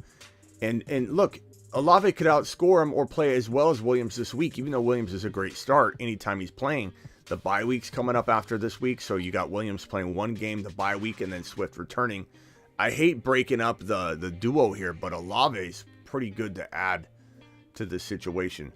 At the same time, I'm trying to get rid of somebody else, like Sutton, straight up for Olave, versus giving up Williams. Like Sutton, and maybe you give up, like, as much as I love Kenny Walker, he could maybe start this week, you know, with Penny injured. So, like, would I rather you keep Jamal and keep that secured? Probably. But I would do that. I'd still do that. Pierce and Muth for Aaron Jones. Give me Aaron Jones, even though I love Dameon Pierce. I feel like Aaron Jones is still very, very... And I talk about Dillon all the time. If Aaron Jones goes down, Dillon's going to go through the roof. Doesn't mean I don't see the value, like, you know, standalone value in Aaron Jones and how good he could be if he doesn't go down. Pierce, you wouldn't be crazy to keep Pierce. Part of me wants to say Pierce over Aaron Jones, but Aaron Jones is probably just the better call. You know, I don't think, as much as I love Ted Fries, appreciate you. I don't see a super chat attached, so I'll try and go look for your question at the end. Trade away Allen Robinson and Kyle Pitts for DK and Schultz. Who won this trade? Trade away Allen Robinson and Kyle Pitts for DK and Schultz. Give me DK and Schultz. As much as I like Kyle Pitts, DK is a much better option. He's the best player in the deal, and I lean toward the best player in the deal. Pierce and Amon-Ra for JT and Mike Evans. Give me, oh God, that's actually tough. I was going to say a quick answer, but JT's out. Mike Evans, boy, I guess I go Pierce and Amon-Ra. No, I don't know. If you can weather through a loss this week, losing JT, and you may not even lose, but as much as I love Pierce, as much as I love Amon-Ra, I'd roll the dice on JT. Give me JT and Mike Evans. Final answer. I understand that anybody wants to take the other. I love St. Brown and Pierce are moon men, so it's like, of course I'm on that side, you know, to a degree, but I'm taking JT and Mike Evans. I'd roll the dice. I would take that league and say, look, I'm putting all in on JT in this league, and if it doesn't work out, it's a really good opportunity. Wide receiver and flex: Pittman, Hollywood, Cooper, Gordon, Damian Harris. Probably say Pittman, and I mean, Gordon's okay. Harris is okay. I'd probably take Hollywood and Pittman right now. The way Hollywood's playing, the way Pittman can play, I'm not sitting Pittman. That's a tough one. Fries, okay, I got your question right here. Should I trade Henry and Gabe Davis for Debo and J.K. Dobbins?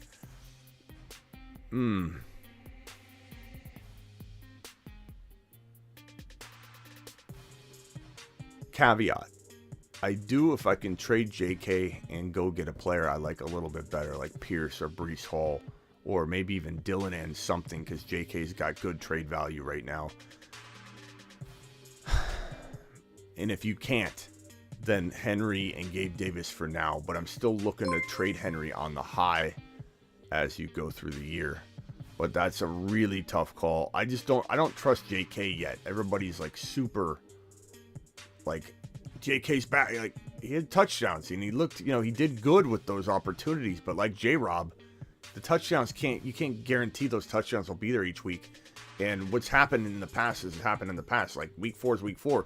Week 5 on, what are we thinking with JK? He's in a running back by committee.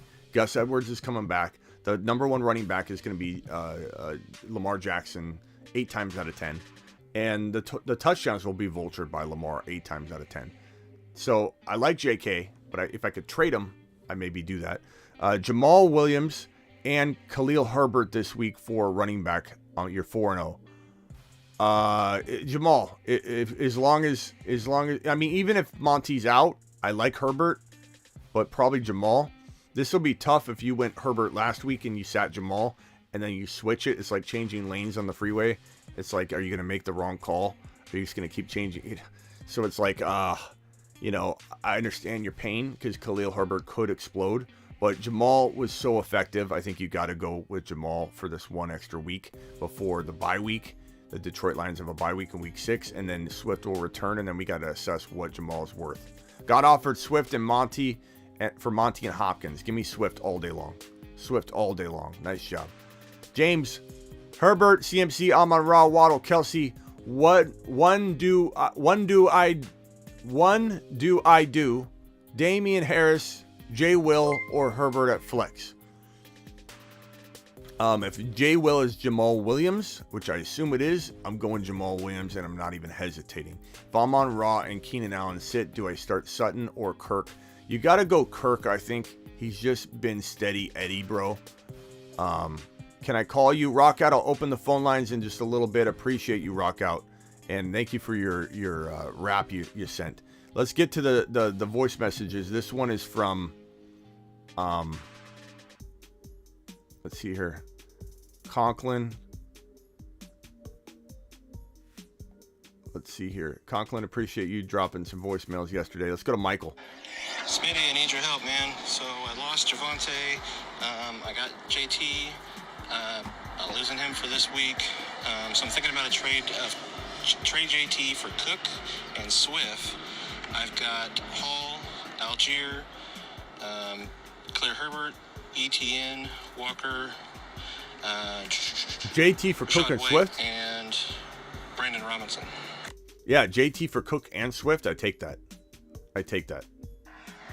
Sorry, I also have Madison. Thanks, man. Yeah, I take Cook and Swift. Hey, Smitty, wanted to hear if you'd rather start Breece Hall, who plays Miami, who also was limited in practice today because of a knee injury, or would you start Damian Pierce, who's playing the Jags this week? Thanks. I'd probably go Pierce if I had to pick, but I do love Breece Hall and try and find a way to get him in the lineup too.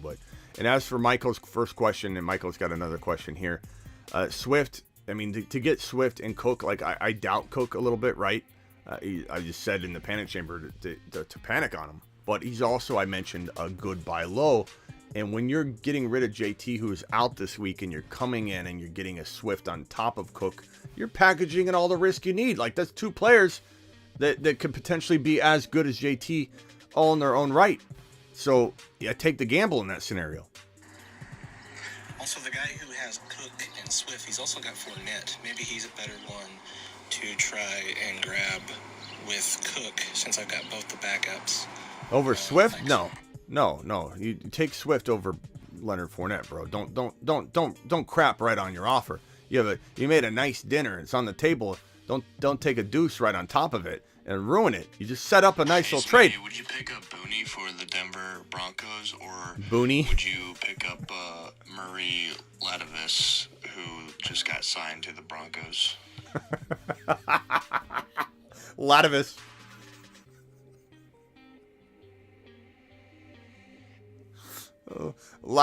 Booney or Latavis?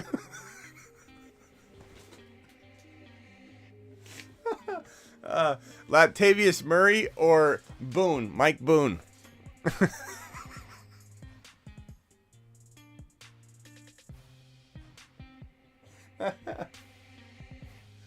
Smitty, would you pick up Booney for the Denver Broncos, or would you pick up Murray Latavis, who just got signed to the Broncos? Cole, please don't stop leaving messages, because I'm laughing at that. You made my day, okay? Latavius Murray or Mike Boone. I take Mike Boone over Latavius Murray. I don't love either of them right now. I think Melvin Gordon's going to get his crack. But Latavis and Booney, man, that was unreal. Thank you for that. That was great. Oh, boy. Okay. Thank you for those voice messages. Appreciate you all.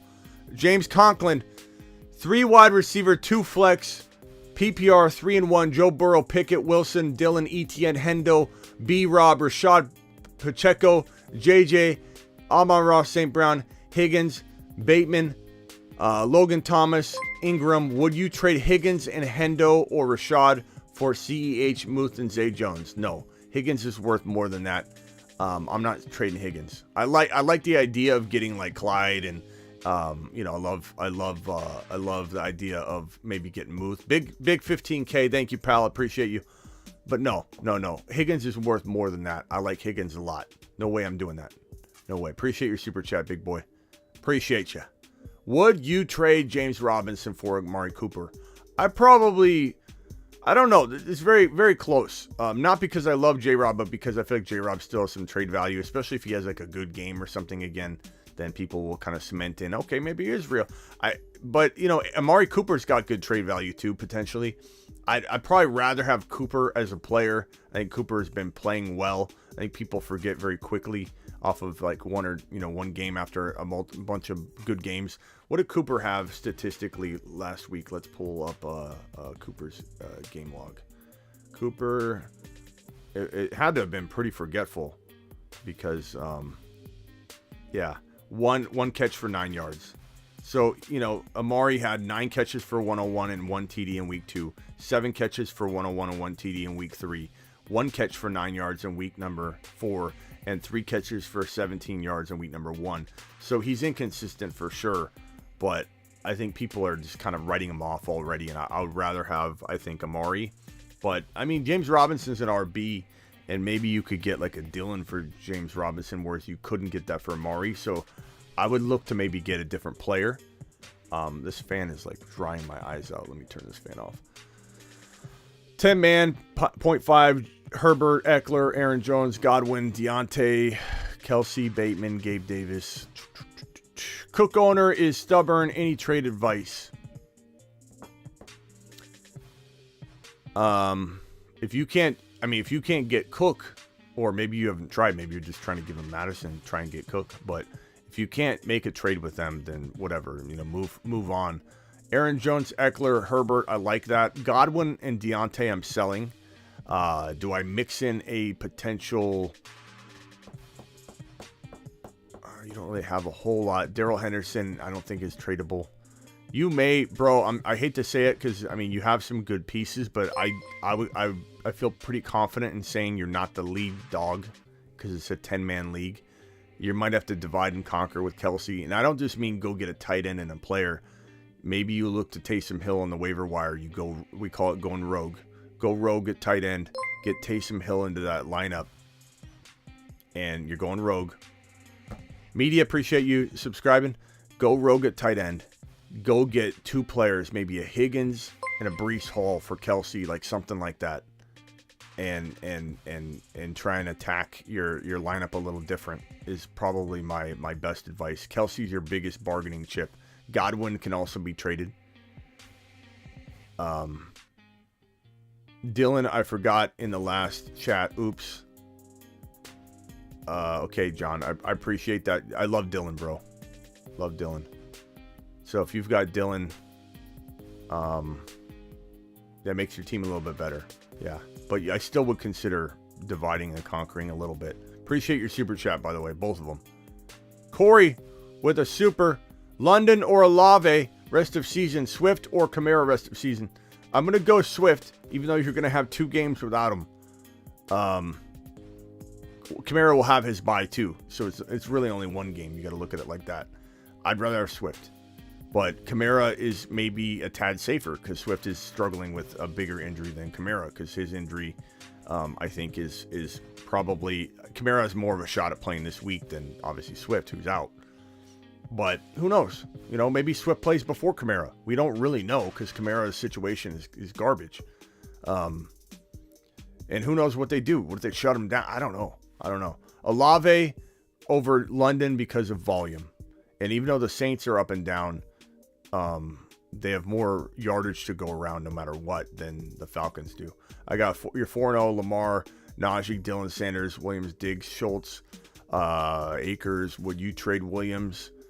Would I trade Jamal Williams and Sanders for Hall and Olave? Maybe that's Mike Williams. You guys got to give abbreviations. If it's Jamal Williams and Sanders, I'm going to give you both advice so you don't even need to clarify. If it's Jamal Williams and Sanders for Hall and Olave, you smash it.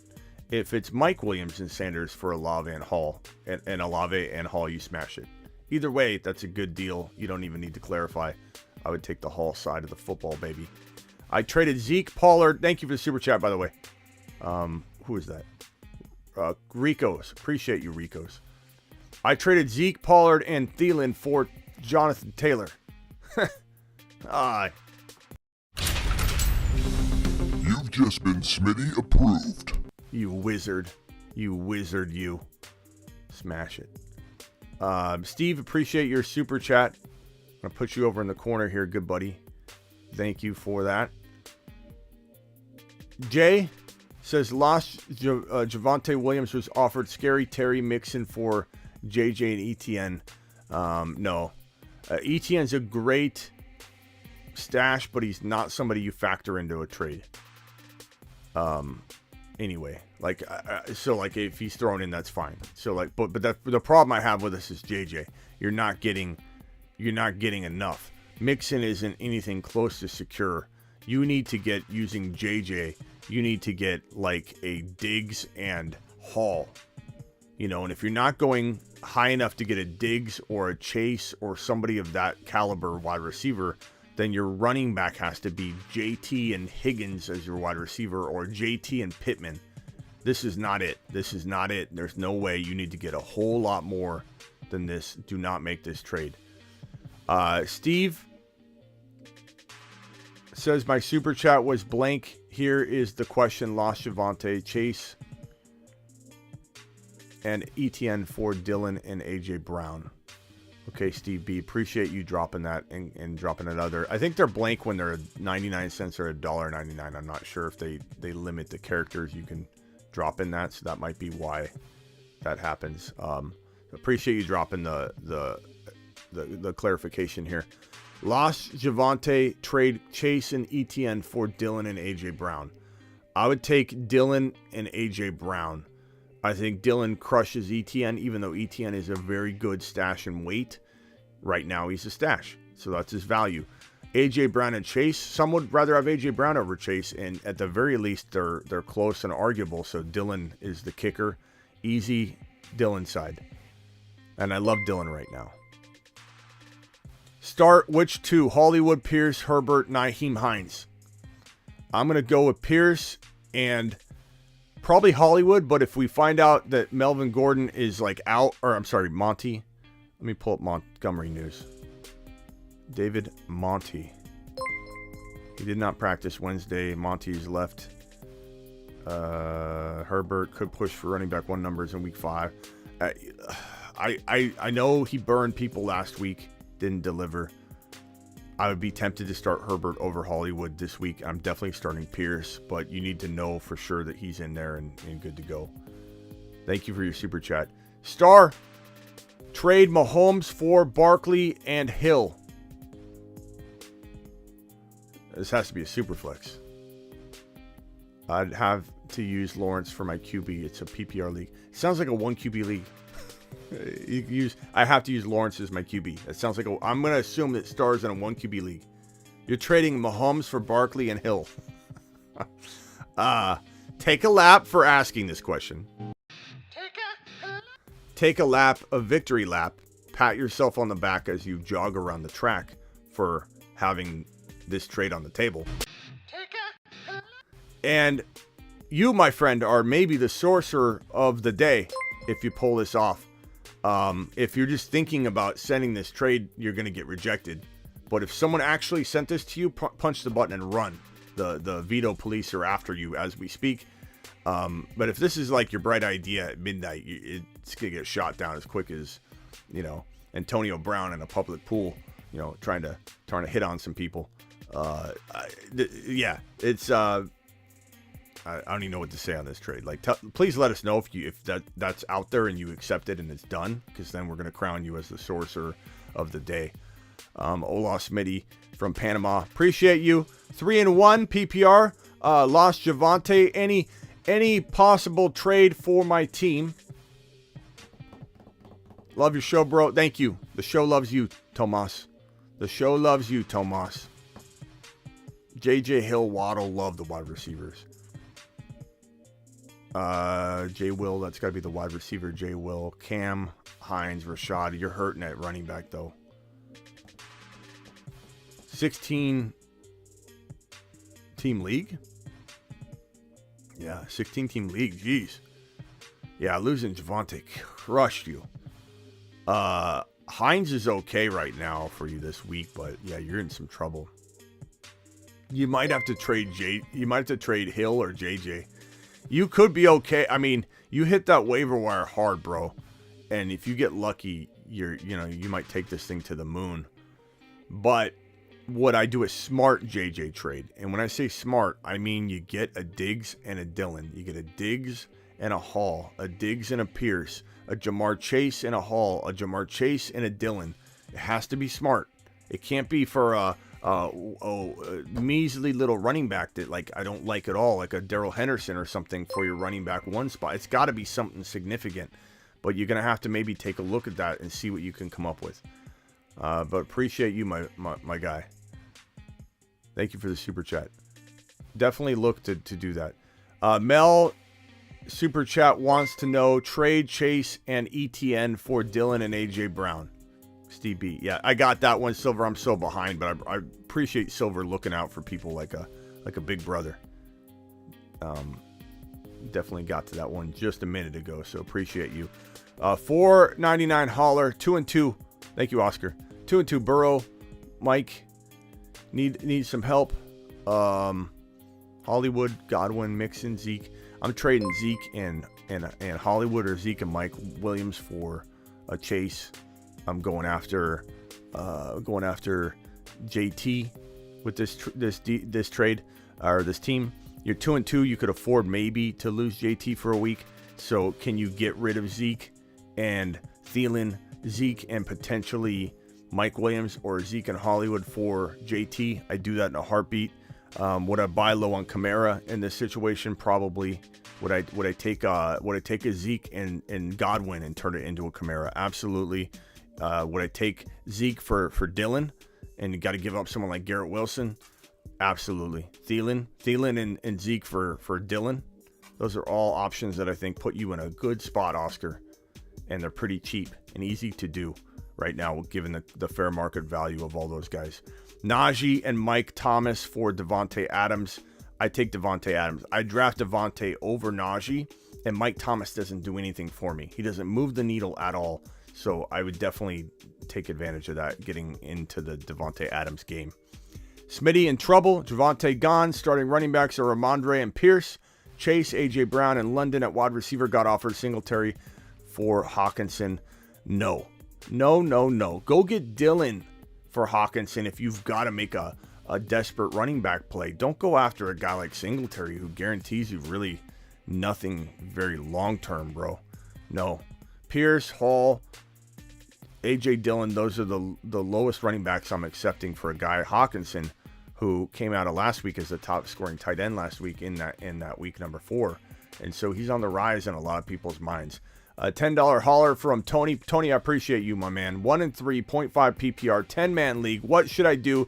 Get back on track.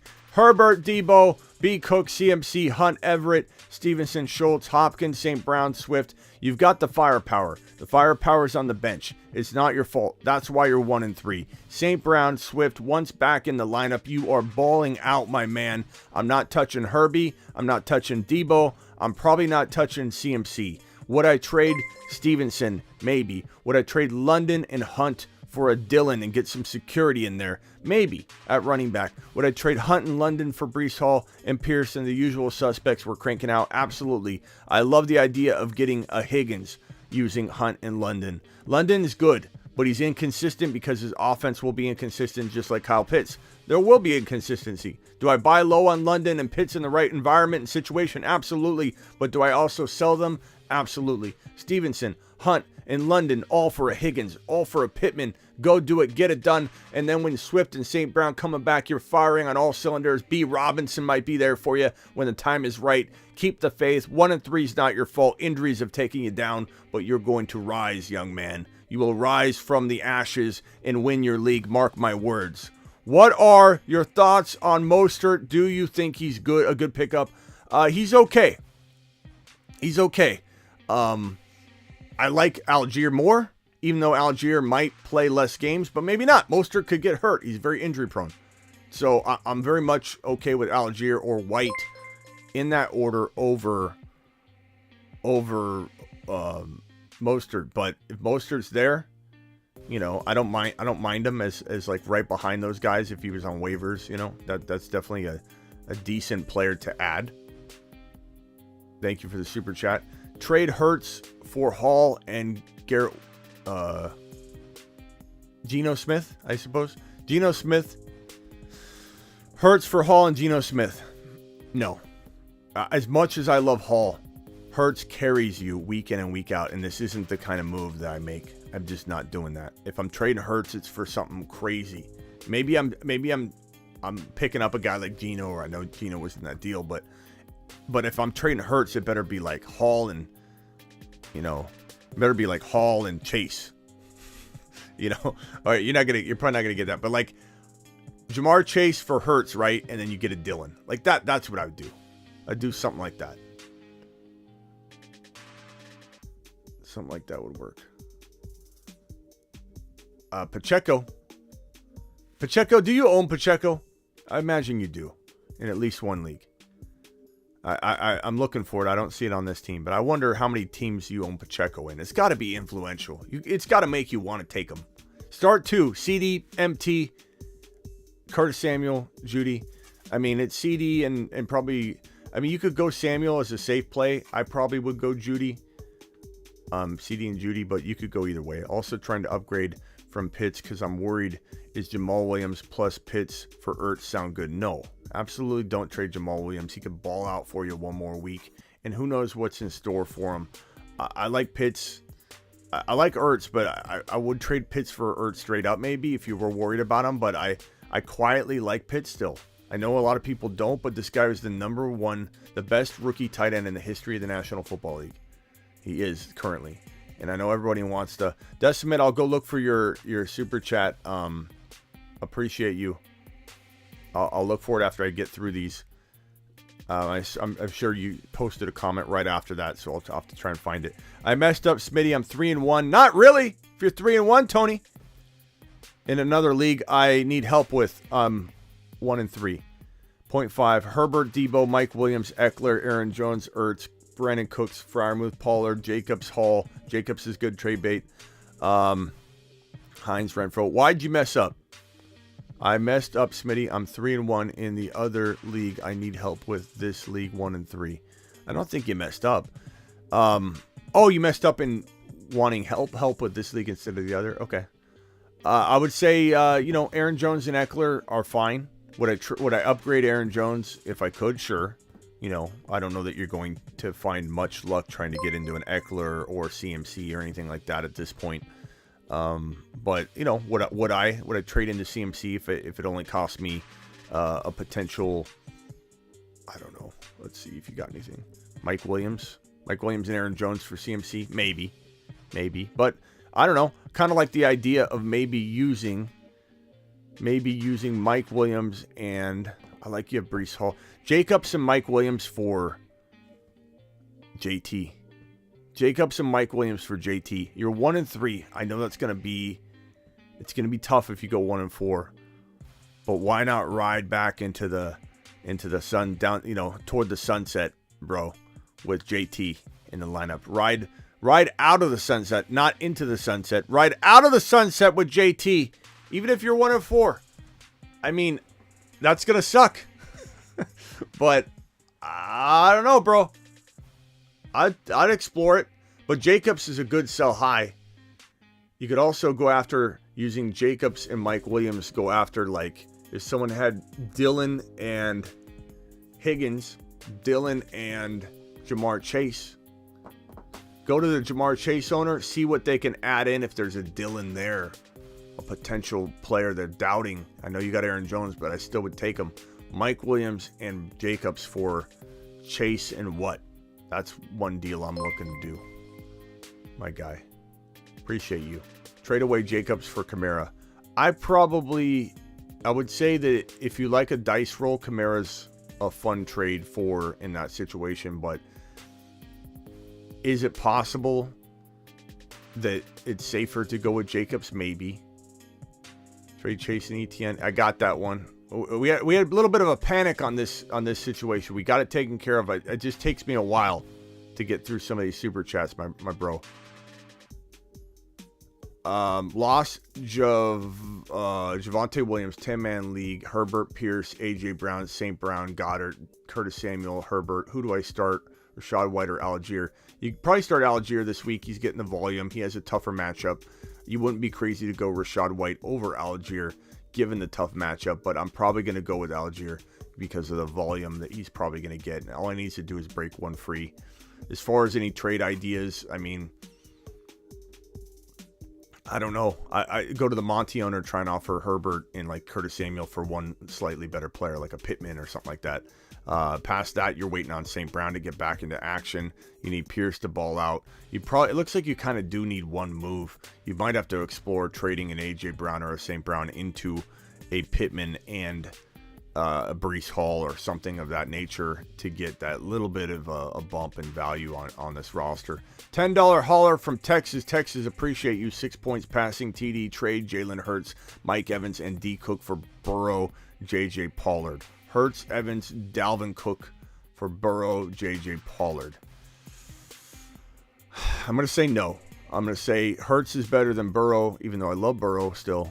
I think he could easily become as good as Hurts. But right now, Hurts is what he is. You know, we loved Hurts too. So I'm not offended that Hurts is outscoring my boy Joe Burrow, because Hurts was one of the top quarterbacks on the show. I take no offense to loving Hurts more than Burrow right now. This guy was a moon man for a reason. Hurts over Burrow. Mike Evans, honestly, he's not so far away from JJ that it's worth just giving up on the idea of getting Dalvin Cook. So I think you're trading away the Hurts side. I'm going to say no. Is there a better option to trade than Pollard? I mean, what does he have? If he's got a player he can throw in like a Breece Hall or something, then maybe we're talking about more of an even Steven trade that we still have to debate and go through. But then you're talking. But the Pollard thing, Pollard's a stash. Pollard is ETN. ETN is Pollard. Finkel is Einhorn. Einhorn is Finkel. There's nothing there yet. It could be. ETN could become this monster. Pollard could become this monster, but right now they need to be valued like they are. Liam, appreciate you subscribing to the channel. We're almost at 15.2K. We might be by the end of the night. Traded Chubb for Kelsey. Hard to trade Chubb. He got me 3-1, but Kelsey is better. You could argue this, bro. We do rankings on here with the live chat, and everybody in the live chat ranks the player, and we do a little vote, and we put it up. I think Chubb and Kelsey were like neck and neck. I mean, running backs are scarce. You've got Saquon and Damian. It's not a bad move. It's just, I don't know. It's one of those, like, we'll find out who won the trade later. It's not something I think we can determine now. Definitely didn't get taken or anything. They're both very, very valuable. Chubb has probably got a little more value than Kelsey, if I had to guess, on the open market, but in your league, you might not be able to get rid of him. And so you had to do what you had to do. See, other super chat also got offered Aaron Jones and Brandon Cooks for Lamar. What are your thoughts? Brandon Cooks, so Aaron Jones and Brandon Cooks for Lamar. No, I'm keeping Lamar. Lamar's just too valuable. He carries your team. It'd have to be something significantly different, and I know that's crazy, but Aaron Jones isn't like a lock. I like him, but he's injury prone, and I like having him in certain situations, but I don't mind avoiding him at the same time, if that makes sense. 12-team PPR, Josh Allen, Zeke, Hall, Lamb, Chase, Kelsey, Garrett Wilson. Boom, boom, boom. What should you do? How should you make moves on this team? Clear as day. Trade Zeke before his value tanks. McLaurin and Zeke, go get the guys we're talking about over and over, the buy lows. Zeke and McLaurin can get you Jamar Chase right now, maybe. McLaurin and Lamb could maybe get you an upgrade into a top 3 or 4 wide receiver. I'd take Adams over Lamb and McLaurin, to be honest. Khalil Herbert, go to the Monty owner. See if you can trade him Herbert and McLaurin, or Herbert and Garrett Wilson, or Herbert and Zeke for one better running back, I suppose. Upgrading Zeke is my goal here. I'm throwing Herbert in to upgrade Zeke. I'm throwing B-Rob in to upgrade Zeke, but I'm also holding B-Rob. I'm not throwing him in a bad deal, because he could become your running back, too, behind Hall. But your team's really good. You upgrade Zeke using Garrett Wilson, McLaurin, Algier, Khalil Herbert. If you upgrade Zeke into even an A.J. Dillon, you've got the team that I think you need to potentially make a run at this thing. Let's see here. Steve B. I did see this, Steve B. Lost Javonte, trade chasing ETN. Steve, I got you, boy. I got you, buddy. Steve was in panic mode in the panic chamber about his super chat. Steve thought it got lost. He had Silver messaging me. He's dropping like 8-7 messages. Steve, we got you. Steve was in full panic chamber mode. Steve, that's my fault. I have panic chamber still on the screen. It's sending you into panic mode. But we got you taken care of, didn't we? Here on the Fantasy Football Show, because that's how we roll. James sent Mike Williams, Zay for McLaurin, Judy, Penny. Mike Williams and Zay for McLaurin, Judy, Penny. This is one of those, I don't know what's going on. Like, both your teams get worse in this trade, maybe, James. I don't know.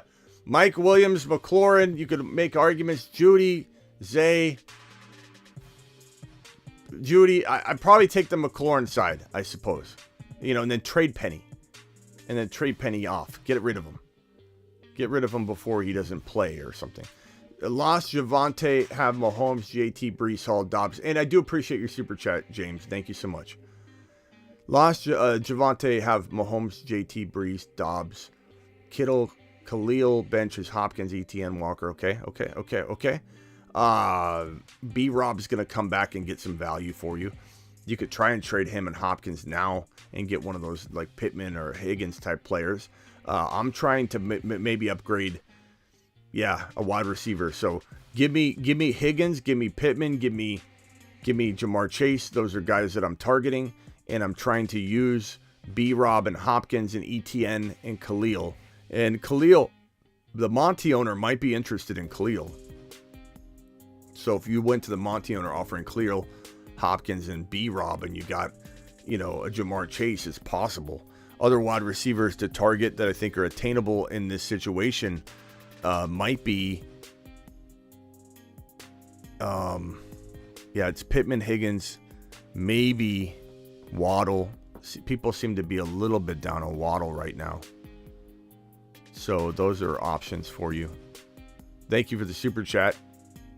Hopkins is good trade value right now. Hopkins, I don't think ETN much. Walker may start this game too, and Walker might gain a little value right before week 5 kicks off. So you might be able to do like a last second trade when someone says, okay, Walker might be on the rise. Let me take Hopkins and Walker and give you, Higgins. But Higgins is doable. Higgins is acquired. You can acquire Higgins right now. Trade away Swift, Jamal, plus Higgins for Josh Allen and Chase. Woo! Swift, Jamal, Higgins for Josh Allen and Chase. I don't know your quarterback situation, but I've got to say I like the Jamar Chase and Josh Allen side overall. In general, in a vacuum, I'm taking that deal, my broski. Decimate with another super chat. I'll look for your question, my broski. Usually it doesn't, I think, allow you to attach a question unless it's like the $2.99 or more, or higher. So I'll have to go look for it. So I'm sorry. $20 hauler from Willis, dropping the 10-team PPR 2-2 Swift, Monty, JJ, Higgins, Kelsey, London team with the Pierce and the Dobbins and the Bateman and the Edmonds. You got trade value in potentially London and Dobbins going after the big name players we're talking about, like Jamar and Higgins and JT. These are all going to be some of the same names you're going to hear me drop, but someone rage dropped Schultz. How should I improve my team? I would take Schultz over Gallup. I would trade Edmonds and Garrett Wilson. I'd trade Olave and Edmonds. I would trade Dobbins and Olave to go get a monster like Jamar Chase. That's me. Not everybody might do that. You could try and get away with Garrett Wilson and Edmonds and Dobbins, or Bateman and Dobbins, or London and Dobbins for Jamar Chase. You could try that first without giving up Olave. London and Dobbins could get you at least a Higgins. And maybe you don't like that. Maybe you do. You might get a Debo. Maybe not after that game. A.J. Brown is possible using London and Dobbins right now. Dobbins has some good value. Pittman's a little much of an... I mean, you might be able to get Pittman cheaper. Those are all deals I'm looking to do. Swift, Jamal. You need Jamal. Edmonds for Jamal Williams. You got Pierce. I didn't even see Pierce until right now. So you got Pierce, Swift. You got a really good team. You got Higgins already. I'm sorry. All that other advice still applies. Kelsey, you got a good team. You upgrade Monty into a... And you got Pierce and Swift. You upgrade Monty into a A.J. Brown, Debo, Waddle, or Pittman. Or at running back, you upgrade Monty using maybe London or Edmonds to get Dylan. And you've got it, bro. That's it. Dylan. Go get Dylan. Go get Chase, Dylan. Go get JT using potentially... I'd trade Olave and JK for JT if I'm you. You do that and it's over, bro. Assuming JT comes back and everything's good. On the flex, should I start JK, Dobbins, MT, or Amari Cooper? Probably JK at this point, but I still sell high on JK. Lewis, Smitty, I'm 1-3, lost Javonte, traded my Najee for Dylan and Kittle. Then I traded Kittle for Hall. Did I do good? I don't like the first trade. Najee for Dylan and Kittle. I like Dylan a lot, but that's buying high and selling low. But you turned it into Hall. So ultimately, you got Najee for Dylan and Hall. At the end of the day, You've just been Smitty approved. At the end of the day, you kept the disapprove away. So I like the deal at the end of the day. You did good, bro. You did really good. Over Decimate, I still got to find your questions. I appreciate you. Thank you, Lewis. My A.J. Brown for Chase, or is it lateral?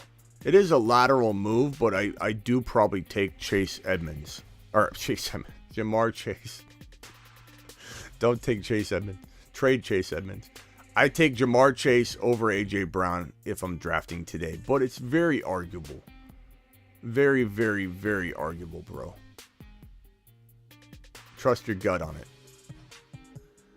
Trade Diggs, Kamara for Barkley, Kirk. I have JJ and Chase. Trade Diggs and Kamara for Barkley and Kirk.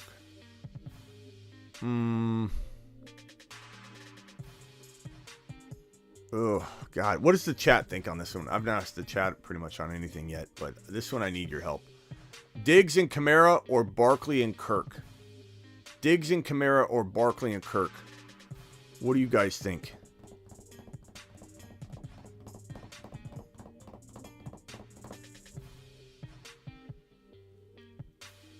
Nightcrawler.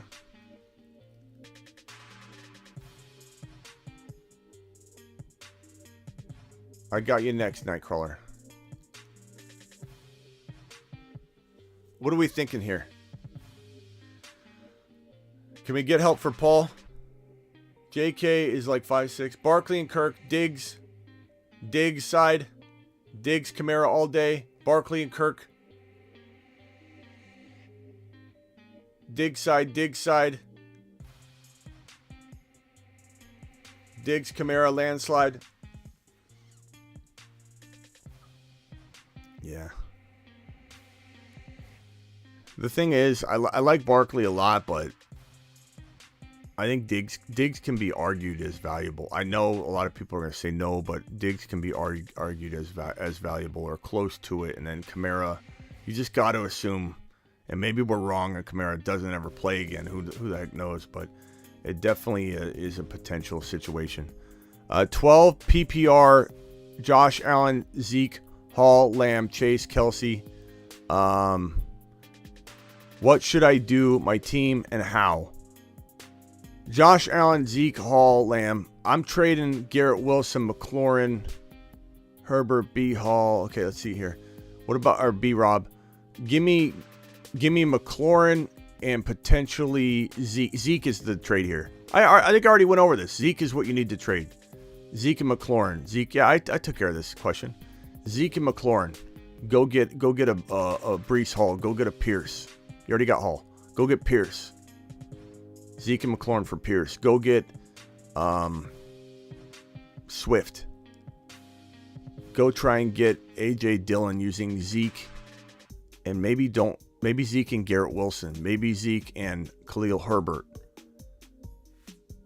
If you can get Dillon on this team, you'll be flying high.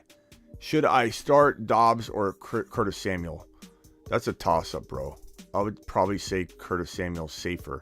Flathead. Any suggestions with your team? Allen, Darrell Henderson, Aaron Jones, Evans, Chase, Ertz. I assume that's Jamal Williams at flex. London. Jay Taylor. Is that Jonathan Taylor? On your bench because he's injured. I mean, your team's good. You just need Jonathan Taylor back, and Jamal Williams is there to save the day for this week. So I don't know that you're needing to make any moves, bro, other than like London and Aaron Jones for, maybe a slight running back upgrade. Go into a potential CMC or a Nick Chubb. Do I like the idea of you getting DeAndre Swift to go with your Jamal Williams? Absolutely. What would I give in that situation? Honestly, if you could get something with Swift, I would do Aaron Jones for Swift and like a Dylan type. But you'd have to be the right deal. But your team's good. I don't know that you're just waiting on Jonathan Taylor to get back. Jonathan Taylor on your bench. You got Khalil Herbert to step up too. I don't know that you need to make any moves, bro. With Josh Allen at quarterback, Evans, maybe Evans and London for a Jamar Chase is something I would look to do. That's probably about the only thing that I would do if I was you. Your team looks really good. What's up? G Money with a $10 hauler. Burrow quarterback, running back JT, Algier, wide receiver Hollywood, Mike Williams, Knox, Lamb, bench Rashad White. I don't know what you can do on this team. Because you can't sell any of these guys low. You're probably forced to wait on B-Rob to gain value. There's not a lot of movement. I mean, Lamb for Pittman or Higgins, and you get something additional like the Dylan we're talking about, or Damian Pierce or something like that. That's the only thing I can think of. The only player you can sell high is Lamb. Would I trade Mike Williams and B-Rob for a Higgins or an AJ Brown? Sure. You know, or you're trying to trade Lamb into two players, but you have to get a wide receiver like Pittman or Higgins if you're going to trade Lamb. You know, and then get the additional AJ Dillon type. That's the only moves I can see. Otherwise, you got to let that team gain value back. Go for it. Thank you, G Money. I appreciate you. I wish I could give you more help on that team, but there's just nothing you'd be dismantling and selling low on JT, and you can't do that. You could poke around and see what you could get for JT, but I don't think it's going to be enough. Go for Hill with the Sutton and Hall, Keenan Allen or Hopkins. Go for Hill with Sutton, Hall, and Keenan Allen or Hopkins. I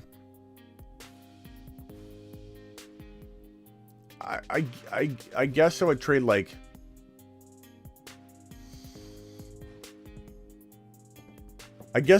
Hall and Sutton for Hill or something like that, but barely. You know, you're doing three of these guys. No, I don't think so. I like Hill a lot, but Hall could be something special, man. I'd rather have Hill. It feels a tiny bit safer, I suppose, if I'm given the option. But I don't think I'm giving up those three, and it's even hard to do Hall and like Sutton for Hill. I'd probably do it, but I'm not doing three of them. Thank you for the super chat, Overcome. Hill's fun to get though, and Hall. While Hall, you only dream of getting Hill's numbers from Hall, so you got to keep that in perspective when you're trading Hall away. It's like you're trading Hall away, assuming you're getting Hill's numbers. That's fine, you know, but don't give up. I give up Sutton, but that's it. And you're not crazy to not do it. Ramondre Stevenson, Ayuk, Deontay, Pickens, Algier, pick 3 to start. Deontay, Pickens, and Algier. Ramondre's tempting because the matchup's bad for Algier, but target for Pierce if paired with Garrett Wilson and Pittman. If you're, I wouldn't throw Pittman in. Garrett Wilson and Pierce, Higgins, AJ Brown. And even then, like, Pierce is equal to Higgins in some ways to me. AJ Brown, Debo. If you're throwing Pittman in, Pierce and Pittman need to get you like a Debo or higher. You know, you can't be giving out Pierce like that. Tristan, I'll go look for your question because there's nothing in the super chat. Fam first, should I trade McLaurin for Gordon, Hines, and Thielen? No, I'd rather have McLaurin, to be honest with you. Decimate. Let's see. Who wins this trade? Number 1. Andrews, Metcalf, Wilson versus Eckler, Hopkins, Ertz. Andrews, Metcalf, Wilson versus Eckler, Hopkins, Ertz. Oh, I don't know. I suppose the Eckler side. But it's very even, very close. Chase for Waddle and Olave. Probably take Waddle and Olave over Chase. because there's two options there. Tristan, my team's in shambles, and you said, I hope Rob works out. Thank you for the super chat. I see you didn't attach anything else to it, so appreciate you dropping those comments. And I do hope Rob works out, my man. I do hope he does. I think he will. Everybody wants him to do well. He's going to be everybody's favorite story. 12-man PPR, CD Lamb, Chase, Hall, Kamara, Goddard, Mike Williams, Olave, Herbert, 1 and 3 streaming QBs, and he moves to make. CD Lamb, Chase, Hall, Kamara, those are all good players. Mike Williams, Olave, I like your team a lot. There's not a whole lot to actually do or move around. If you were to maybe trade like Mike Williams and Khalil Herbert for an A.J. Dillon, that would be more secure. That would be my number one go get. You've already got Hall, Corey, Herbert and Mike Williams for Pierce, or A.J. Dillon, or potentially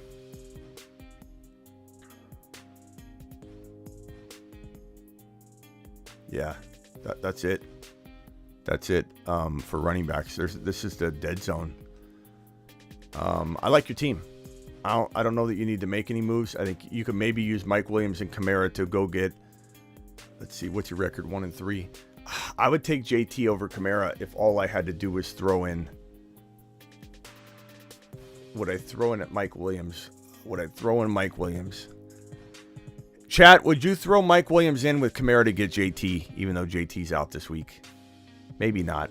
I think you just gotta play it out. Your team's good. You need some guys to gain value. I think you need to circle back once some of those guys gain value. You need Jamar Chase to regain value. You need Hall to climb up. You need Kamara to bounce back. You need Mike Williams to look solid. You need Olave to continue to do it. You need Herbert to explode. And then you have a little bit more trade value. Until then, there's not a lot of movement you could do. And I just don't want you to give up any talent. Russian collusion, thoughts on Najee and Freiermuth for Andrews. I would probably take Andrews because of how Najee's playing right now. And just the offense worries me, the offensive line. Swift for Breece Hall and Keenan Allen. Give me Breece Hall and Keenan Allen over Swift because of the unknowns with his injury. He's got the bye week coming up. If you need a win, Breece Hall could be as good as Swift. And then if Keenan Allen bounces back, you should be in pretty good shape. Josh Allen, JT, CMC, Adams, Everett, Godwin, Pierce, Hines, Hunt, Pitts. How's your team look? It looks really good. Swift waiting in the wings. I love this team. There's not much to do other than maybe you trade Godwin and Hunt, or Godwin and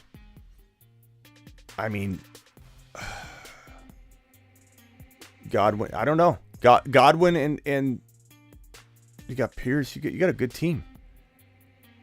I don't think you need to do anything. Godwin and Hunt for. Go get my boy A.J. Dillon. Godwin and Hunt for A.J. Dillon. Keep him on the bench. Keep him in the flex. Past that, your team's solid. There's nothing you need to do. You need to just ride into the promised land, bro. That team's great.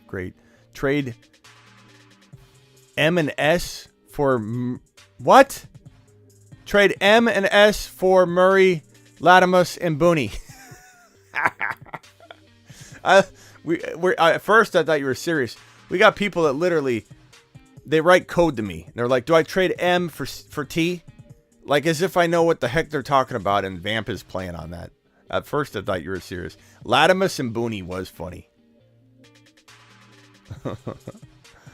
Let's see if we got any other voice messages. We'll probably open the phone lines up tonight if I go live. So know that. Link says Kirk, Eckler, Hall, J-Rob, ETN, Walker, Booney, Gabe, DK, Wilson, Pickens. Thoughts on upgrading wide receiver, half a point. Yeah, I mean, maybe you trade. Let's see here. You don't really have like a lot of running backs that you can throw in. So it's like if Eckler and Hall, who I keep, J-Rob and Kirk, or J-Rob and Garrett Wilson, or J-Rob and Pickens. Probably J-Rob and Kirk are going to get you the most bang for your buck. You go after A.J. Brown. You go after Deebo Samuel. You go after a wide receiver like, that's a really good one. Yeah, J-Rob might still be able to get you what you need. J-Rob and Kirk or J-Rob and DK for Amon-Ra, who's injured. And people are like, when's he coming back? You might get an Adams for that. You might get a Debo. You might get maybe a Waddle. And then at that point, it's like J-Rob straight up for Michael Pittman. I do. J-Rob and Garrett Wilson for T. Higgins. Those are all options that I think are possible for you. Let me see if there's any other voice messages here from my voicemail crews. I don't see any in voicemail group number 2. Let me see if Graveyard's got anything for us.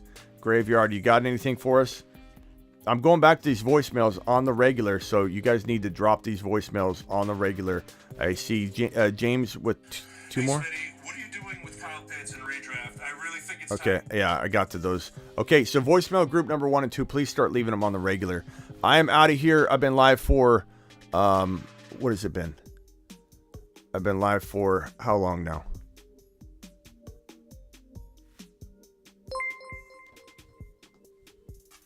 What's going on here? I've been live for 2 hours and 30 minutes. We've got 400 people in the room. Punch that thumb up. We got 300 thumbs up. That's pretty impressive. I'm actually pretty impressed with that. I hadn't looked at that number for over an hour or two. We got 400 people in here. What running back 1 would you trade Tyreek of Jamar for? Tyreek of Jamar. Who is Tyreek of Jamar? It sounds like a wrestler. What running back 1 would you trade Tyreek of Jamar for? I lost Javonte last week and only have Breece Hall, Kareem Hunt, and Gordon Higbee. I don't think you're going to be able to sell Jamar Chase on the high. So Tyreek, running back wise, I mean JT.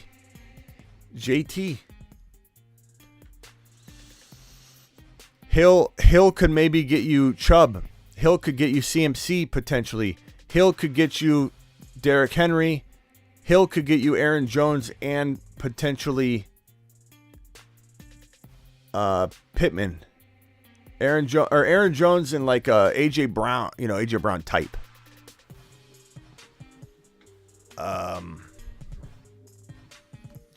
mean, that's tough, man. That's a really tough maneuver that you got to make here. Tyreek Hill, I would go after, even though JT's sitting, I'd go after JT. You could go after Hall, Jamar of House of Dragon character. That might be who Tyreek of Jamar of House Jamar. Yeah, Tyreek should get you a Nick Chubb or a CMC or a JT or a Henry. You could go after Mixon and a Higgins for Tyreek Hill, or a Pittman and Mixon at the very least. Past that, I mean, I don't know, bro. That is a tough one. Let me see what else he can cook up for you. Breece Hall, Kareem Hunt, and Gordon. Higbee, Curtis Samuel, Deontay, Eli Moore. Najee. What if you got Najee and Pittman? Najee and somebody. Go after Najee. He's tempting for Hill if you can get an additional player. Kamara. If I'm you, Isaac, I'm getting Kamara and Higgins. Kamara and Pittman for Tyreek Hill. I think that's your approach. Go after Kamara. He's kind of worth the gamble. JT or Kamara would be my go-tos for you. And I appreciate your super chat. And if you have a follow-up, please comment, and I'll get to you in the comments of the video. Everybody here watching, there's 365 of you still here. I try and get back to every single comment. Gabe Stevens, remember that? I try and get back to every single comment in my comment section of every video for the first 24 or 48 hours. 12-man PPR, 2-2, QB Hurts, running back Swift, Javonte, Stevenson, Walker, wide receivers AJ Brown, St. Brown, Waddle, McKenzie. Any thoughts on trades? AJ Brown, St. Brown, Waddle. Your receivers are through the roof. I like them. Pickens and I don't know, bro. On this one, you might have to divide and conquer. You might have to trade. I would look for, if I'm you, I look to trade Hurts. I hate to do it, but if you can't survive at running back, your wide receivers are really good, but if you can't survive at running back, you're gonna have to go buy low on a quarterback you like a lot. There's Aaron Rodgers and players like that. I would definitely look to beef up a running back spot.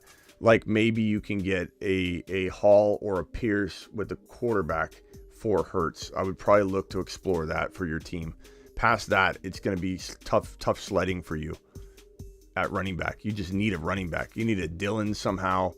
You need a Breece Hall or a Dameon Pierce. Thinking of sitting Connor for Ramondre Stevenson this week, it's not crazy. I don't want to talk you out of it, Abraham, because anything can happen. But Connor's probably safer, I think. But anything can happen.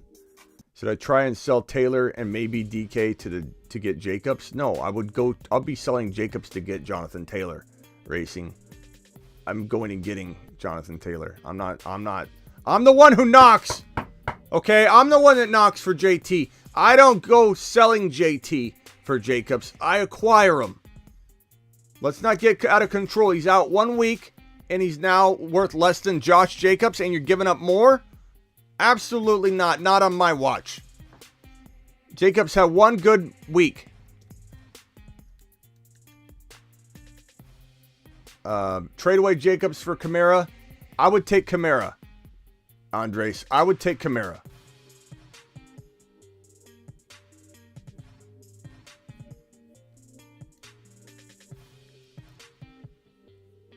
I think I'm good here thinking of sitting Connor for Stevenson. I got that one. Racing, Steven. I think we're good to go. If I miss a super chat, if you punch a super chat like the moment I hit this button, please ask me in the comments. Put some question mark emojis. I will take care of you. I'm live Monday through Friday, 7 p.m. Eastern. Your boy Smitty goes live whenever news breaks. Let me put this graphic on screen and explain it for people in the back. I am live Monday through Friday, 7 p.m. Eastern. And whenever news breaks, that means if Tom Brady announces his retirement tomorrow, your boy Smitty goes live instantly. I go live at night. I go live at 7 p.m. I go live when news breaks. Some days I'm live 3 times. And then I do the video uploads on top of all that. I'm your one-stop shop. This is your home. Appreciate you all. NPR, trade away Godwin, Singletary for Hall in London. I would take Hall in London and run away from those veto police. I will see you all. And again, if I missed a super chat, I'm sorry.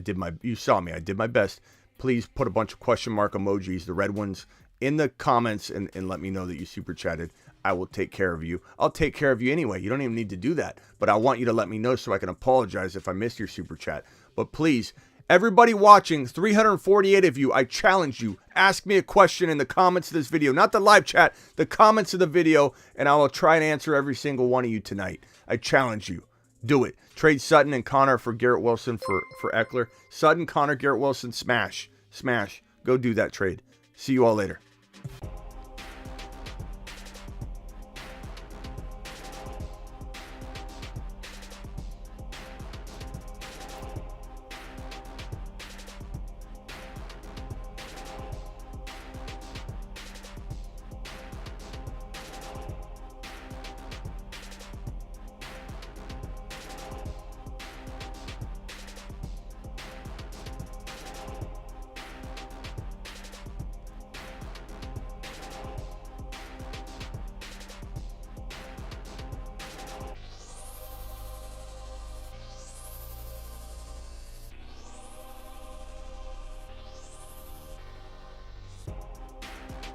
Solo Cup says, would you do Joe Mixon and Terry for Diggs? I'd take Diggs. Anonymous says Mike Williams or Dillon. Give me Dillon. Herbert, Hines this week. Hines is interesting. Give me Herbert if he's starting solo. Latimus and Booney for Brian Robinson. Smash it.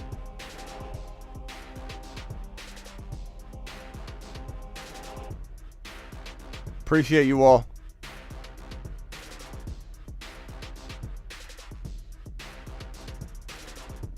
Later, everybody. Appreciate you.